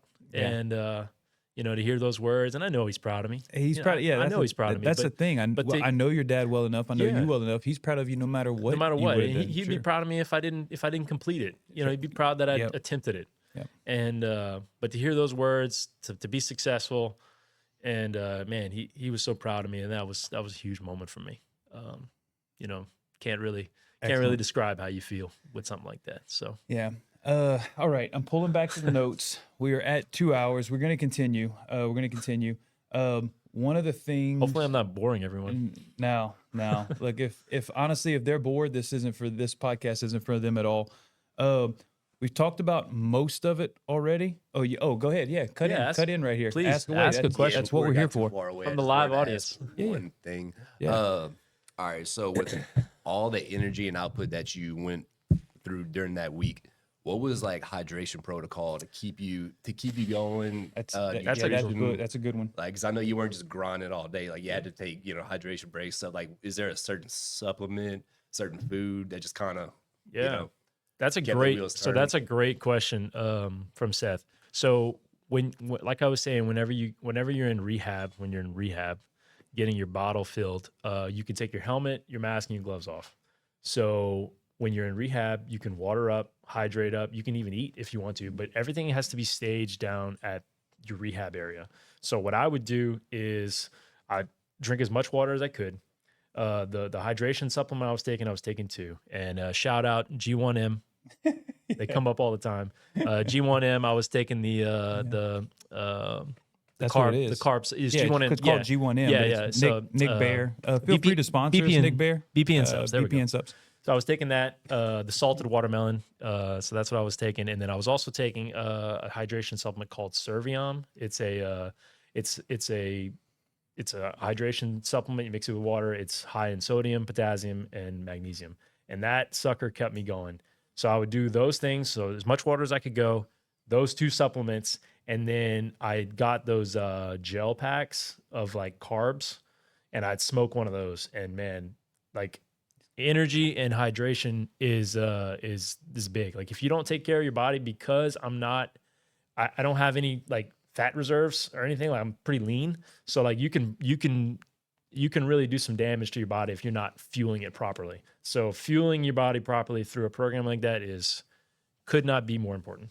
So great question. Yeah, that's one of the things. I think when it comes to dehydration, I'm not a smoke diver, just for the record, talking out of my ass. But one of the things that he had said was that when they would weigh in and weigh out, like y'all know this already from working out enough. I don't know if you ever weighed yourself pre and post run, but I'll go on a short run, even on a cooler day, and I'll lose a couple pounds on a short run. So with as much as they're in gear, which as much as they're working out, there's several pounds to lose there. And there were days when he would weigh in and he was gaining weight. I gain weight. Which the only way to explain that is if he is properly hydrating. So now, am I going to say that hydration was one of the keys to your? I don't know that. I mean, if you don't do hydration right, you'll be in a bind. I feel like him hydrating correctly and staying hydrated could be the difference between him either quitting or not being able to complete and being well enough to sustain. Yeah. No, my opinion. That's a great question because, like I said, I dealt with some muscle cramps Monday night real bad. But after that, I didn't cramp again. And I really stayed on top of the hydration. Everything else was just the pain and exhaustion. Like when I tell you my knees were jacked up, they were bleeding and it was bad. I took my shirt off to take a shower Tuesday night and I had a pretty nasty size like wound in the middle of my back from the air pack. Just wearing away, and it was bad. Like Like that's what you're dealing with, is just being in that gear all day. It's just gonna wear your body down, man. But if you take care of your hydration, and your intake, your carbs, you gotta have carbs, and you'll be all right.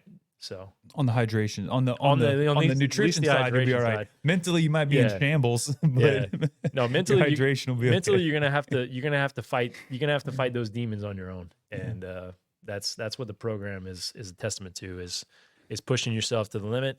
And do you have what it takes to keep going? That's really it.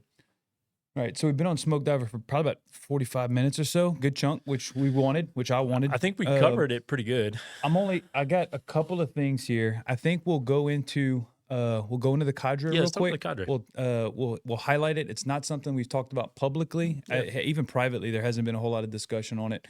But I'm not going to do my whole journey, Yeah. but where you get where you came in, Yeah. and then kind of what one of the things here is future goals and plans, and I think that probably is to some degree part of it. Yeah. Um, So yeah, I mean, you tell yeah. the story of how it started, and then I'll Well, jump in. I'm going to do the really, really short version Yeah. because it's more about you. Is the I'd been teaching the recruit classes search for a lot of the back history. I've been teaching search in the Recruit Academy, and then I got offered to go teach at a micro conference, CAFS, Central Acadiana Fire Symposium. Yes. I thought that I was just going to go teach a lecture, say a couple hours or whatever the case may be, and they asked, "Hey, do you have the guy that invited me said, "Hey, what about the hands-on portion?" I was like, "Hands-on portion? Like what in the okay, I can do hands-on, but if you got hands-on portion, you need people with you." Yeah. And so I thought I was going to go over there, teach, come back, never teach again. And then when he said, "Hey, we need hands-on portion," I said, we're going to split guys into groups. I need some extra hands to help me. And I wanted guys that were going to go to the Central Acadia Fire Symposium that were kind of dialed, that were in. What I wanted most was guys that were physically fit and that were into the job. So I looked at the group around me, and I say, who do I know is into the job? Who do I know has the right mindset? And all the current members had come up, but you were definitely, you might have been number one on the list. And I called you and said, "Hey, here's what's going on. They got a micro conference right next door. I got invited to go teach my version of search. Yeah. And do you want to come aboard?" And immediately you said, "Yeah, I'm in. I want to go help do that."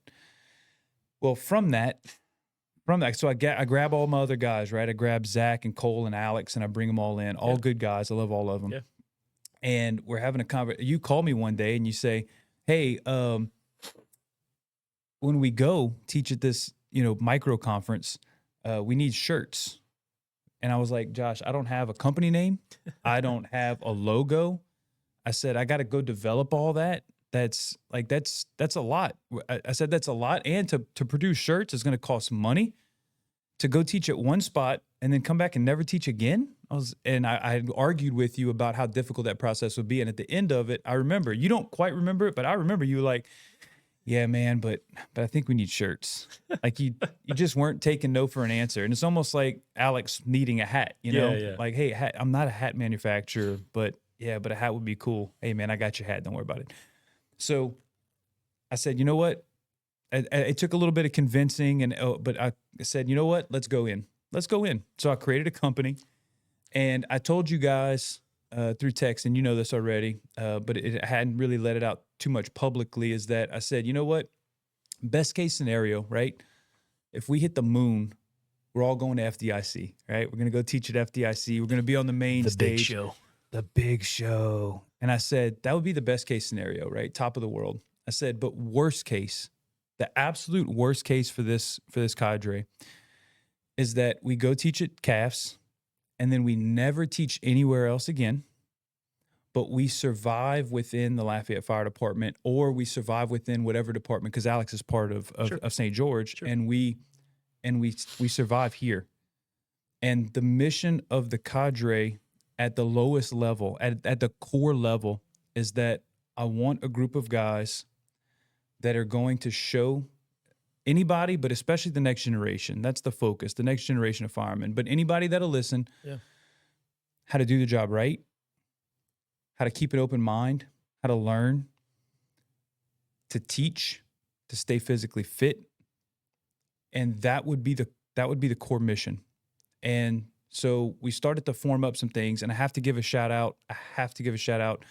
To Sean Ryan of Animal House. Yes. Because when I originally got the invite to teach and we started toying with the idea of the Cadre, I didn't have the blueprint for this. And when I called Sean of Animal House, he was extremely gracious with his time and the blueprint of, hey, here's how I did it, Chris. Yeah. Here's how I select my guys. Here's what I'm shooting for. Here's how I operate. And I not carbon copied, but I basically stole what he did and what he had, because I saw what he has with Animal House and I loved it. I'm like, man, I want that. What you guys have and what you have going, I want it. And so we copied a lot. I copied a lot of those things. And I said that to be part of the Cadre, it essentially 3 things need to happen. And you know all of these 3 things. I said we need to maintain a level of physical fitness with consistency, day in and day out for the most part. We need to stay into the job and forever learning. We have got to be listening to podcasts, training, pulling line, throwing ladders, completely making sure that those things never fail, that we are staying into the job. And the last thing, and maybe the most important thing, they're all important because I think, in my opinion, one will I would ask you to leave if you even left one of them on the off. But most importantly, men of good character or women of good character. Are you building the people up around you? Are you trashing people behind their backs? Are you showing them the right way? Or and I told you this, are you loyal to your spouse? Are you taking care of the person that's the most important to you? If that's the kind of guys that I want with me, and I knew for a fact that that's why you were so high on the list for me, that when I was going to drag guys in, that and I know you don't believe this, but for me, Josh Bourque was untouchable. His character, I know you don't believe it, and you can shake your head, and I know you're not, because I know your religious beliefs and the fact that we're all fallen and we're all sinful. Sure. But for me, your character, your integrity, your commitment to the job, your physical fitness, you had shown it all. It was all there. Everything that I knew that I wanted to try to build around, you had it. And so we started this process. So I tell that story because you were kind of you're one of the core members, but I have told you this privately, but I'll say it publicly. I plan to retire in 8 years. That's the real hope and goal. And I look at you as my right-hand man within this thing that we're trying to build, grow, and trying to set the standard above. I look at you when I need advice on what to do, how to go about things. You know already that I call you. Yep. I call you first, and then sometimes I'll let that stuff trickle out into the group. But I look at you as my right hand man, potentially the predecessor if it goes that far, right? Yeah. And I'm honored, unbelievably honored to have you, even before all this smoke diver. I want to call it nonsense, but all the smoke diver activities, right? I knew who you were before, and I'm extremely honored and glad to have you on in that process. So that's kind of Thank you. That's kind of the story of what we got going on. Yeah. Like I said, I've never publicly posted all those or talked about all those things, but you're numero uno. Yeah, and I appreciate being a part of it. And man, could you grab my sweatshirt's on the table? Let's get a little shout out at the shirts that we work so hard for. Bring some more merch in. Yeah, More merch. Yeah. So one of the things, and I'll say this publicly too, it's fine, because if anybody asks me, I'm gonna tell them anyway. I've been asked about shirts. I've been asked about like, man, can I get a shirt? And I'm not even gonna say who asked for them. Yeah. But I told them I base it on the same way that Sean Ryan bases his. Let's see, Skippy. Can you see that? That's one of the first designs, right? There may be more. It's a good look. Yeah. In order to get a Cadre shirt, you must be a member of the Cadre. Yeah. Or you have earned it outside of, I feel that you are you're holding up all the legs of the deal, and you've earned it through me gifting it to you, through the person that I know and think that you are. I've only gifted out 2 shirts so far, and those people are extremely important to me. But outside of that, if you want a shirt, you have to earn the spot into the Cadre. And if you're this is not an application process. I'm not saying, hey, come join, but I'm saying if you're interested, come talk to me, and we'll discuss what that looks like. And we've had this discussion that one of the main goals is obviously to try to influence the fire department, but Sure. really it's to set a standard that might be a cut above Yeah. what people are used to Yeah. through physical fitness, through training, Yeah. through character. We're going to try to hold a bar that's higher. Yeah, and that that's essentially kind of like what Smoke Diver was. Is it's a bar that's higher. The Cadre is just it's a group of like-minded individuals. Care about the fire service, care about their physical fitness. They know that it translates to the fireground. If you're out of shape, you're not going to perform well on the fireground. That's just facts. And they're men of good character. That's really what it boils down to. And I appreciate you asking me to be a part of it. And I'm glad you listened and got the shirts. They're fire. It was one of the better decisions I've ever was. made. was. Looking back on it, it was hard to create a design and to mess around in Canva. And I got, once again, Desiree, my cousin, She helped came me through, out. man. She came through again to help us make all that happen. We appreciate her. And but it was difficult. But in the end, when you include, it's not just to me, it went from, hey, it's just a shirt to go look more professional. But in the end, it's not just a shirt. No, yeah, and then, I mean, you feel good when you put it on, right? Just I do. yeah, I do too. It's comfy. Yeah. But no, man, and I knew, and part of the reason why I kind of pushed for the shirts because I knew that we were going to go to CAFs, whether it was going to be big turnout or not, that I knew we were going to kill it, and it was going to be, a job well done, and surprise, surprise, you teach somewhere else, and that's what happened. You taught at small town, job town, and that happened, and that was a blessing, and then apparently we've had works to teach elsewhere, and bring that knowledge to other departments that kind of were in the same boat as us, right? Sure. Try to open people's minds, and look, the whole reason, and I've heard people say this, and I love it. The whole reason why we back the trucks in, why they face out, the whole reason why we have all this gear, the whole reason why the fire department exists is to pull people out of burning buildings. That's it. That's why we're here. Yes. That's why we're here. So if we can show people how to do that in a better way than they're currently doing it, then that's good. That's the whole point, right? I guarantee there's 2 more hours on that. There could be 2 more hours on Alex. There could be 2 more hours on man. the feud. There could be 2 more hours on search, which is what we focus on and the reason why we focus on it. Yeah. But I'll end not the podcast, but I'll end the Cadre on that note. But I do want to hit a couple other lighter things, and then we're going to tie it up. I was asked to. One thing that I want to talk about real quick is the rebuilding of the citizen steps at Station 2. And this is off. Look, this is and it goes to show the. I love it because it goes to show the service side. And we just had this experience at Station 2. Not us, but Captain Cadre had a very similar experience yesterday. But service-oriented mindset. Yeah. Real quick, short story because I like it so much. I wasn't there for that.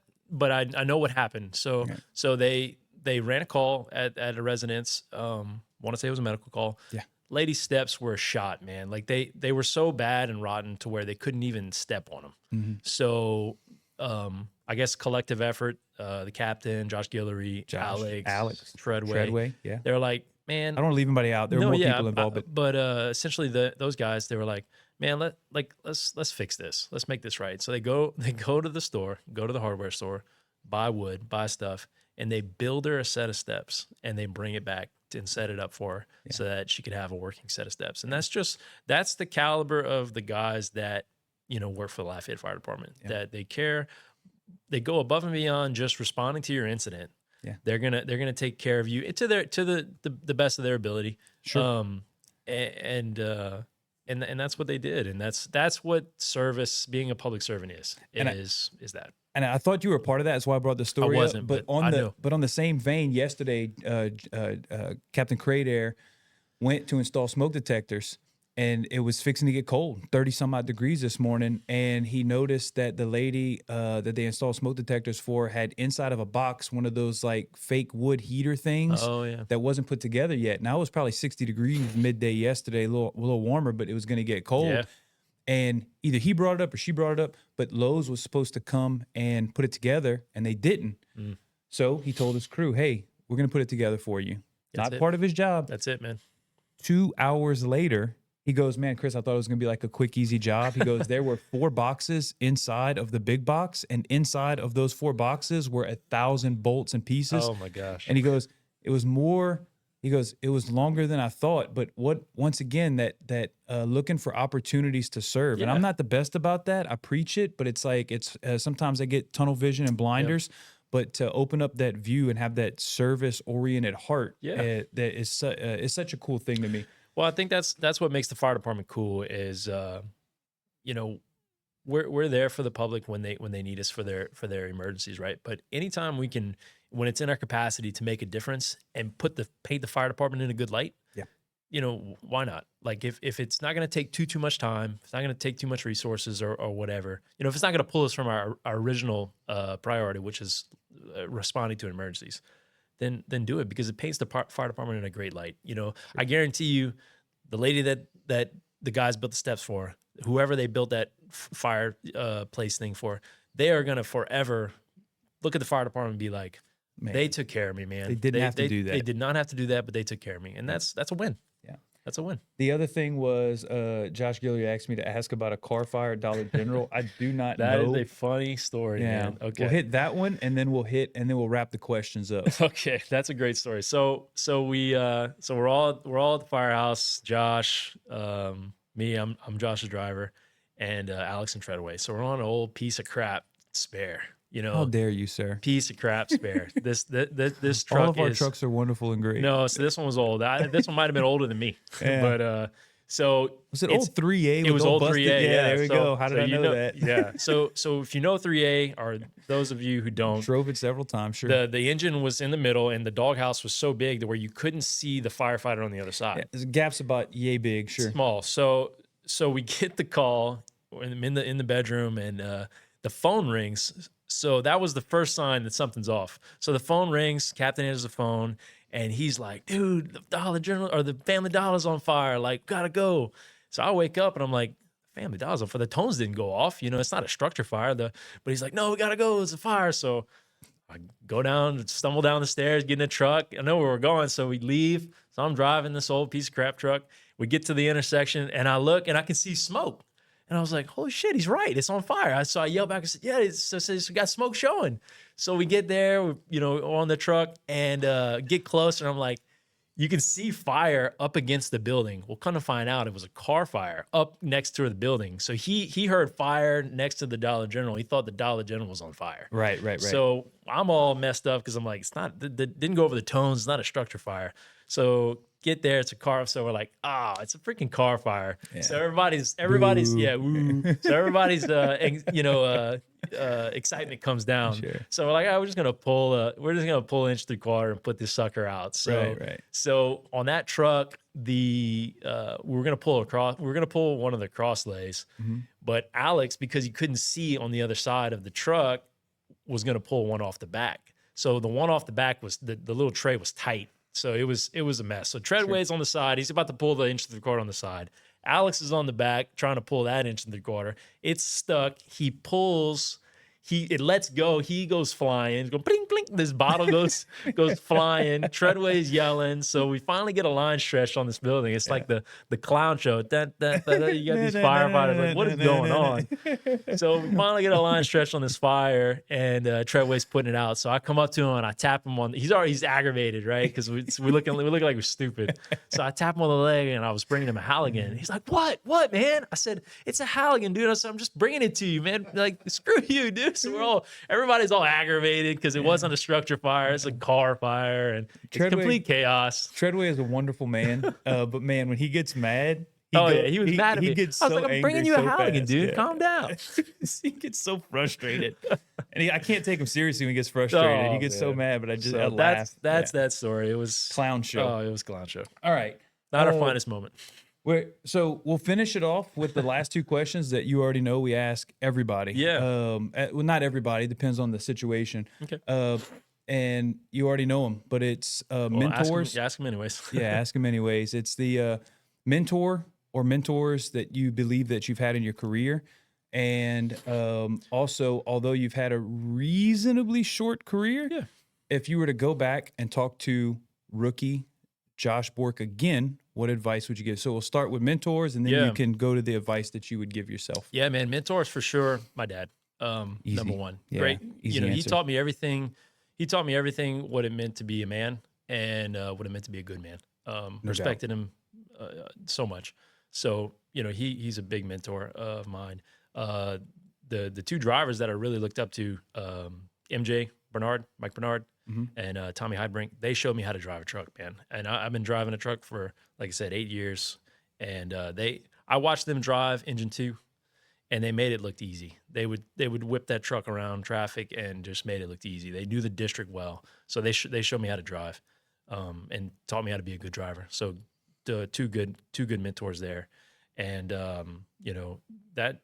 that's pretty much it as far as mentors are concerned. I mean, I always try to be introspective and look at someone that has good leadership qualities, and even the guys that have bad leadership qualities, is try to learn something from that. And so I'm always looking and learning and trying to learn and grow.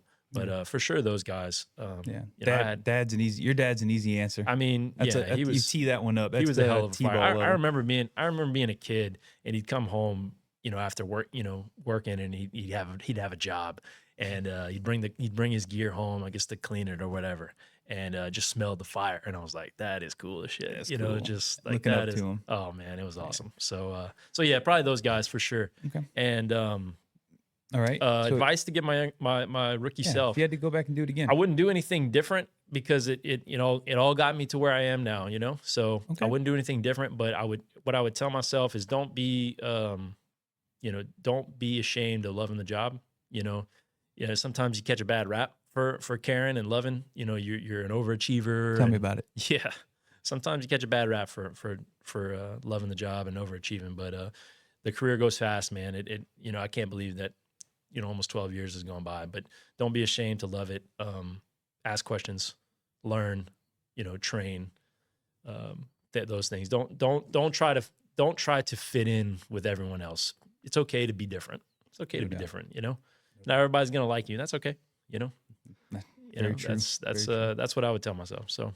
All right, But yeah, final. this is- I'm gonna leave you with, like I said, I'm telling you, we could have literally talked for the next 6 hours easily. But I'm gonna leave you with, do you have any final thoughts, or I know you got a lot more. I know, Yeah, but yeah, just you want icing on the cake it, or you want to wrap it? Yeah, we can wrap it, man.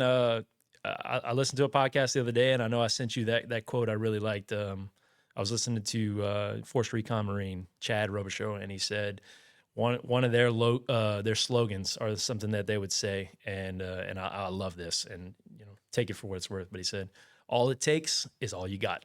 So when you're doing something, all it takes is all you got, man. Give 100%. Yeah. And As Jacob Bozan says all the time, you just have to do this every day, That's which it. is along the same I lines. love but I that. like it. You just got to do this every day. I love that, man. All it takes is all you got. So give your best every day, and that's the name of the game. I've never asked this before, but I know they do in a lot of the podcasts, and I think I need to start. If somebody wants to reach out to Josh Bourque, if somebody wants to talk more, if somebody's like, hey, I had 2.5 hours of Josh Bourque, but I can't get enough of this guy. Need more. I need more Josh in my life.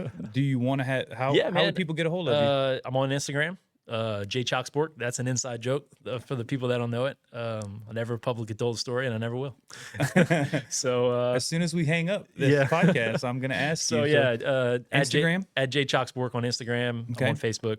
Facebook? Joshua Bourque. But yeah, give me a follow, and I mean, you're going to see a bunch of gear stuff, and just me trying to be the best I can be. I'm like you said, I'm my faith is very important to me. I'm a Catholic. That's at the very top, and then my family, my wife, who's a big supporter of mine. I could not have done that when without I her. said shout out Mary Bourque, I was could like, not we have got to done come back to his wife Yeah. real quick. Look, real quick, and this is something Preston Lyon's been doing on Relentless Reject, Yeah. where he starts all of his podcasts talking about family. I know, I like that. I think it's a really cool thing that he's I do. doing. So just real quick, we can get caught up in our passion for the fire service, Yeah. and sometimes our family. Like right now, my wife's at home with the kids, and I should be home with her. And similar to you, Yeah. where our passion projects pull us away, and to have loving families that support our passions is amazing. And your Absolutely. wife is one of them. Give her. Yeah, got to give her a shout out, man. She's a stay-at-home mom. I work I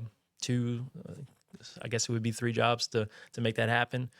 She stays home with the kids and homeschools them. I was homeschooled coming up, so that was a decision that we made, and it works great for our family. She homeschools the kids. We have 5.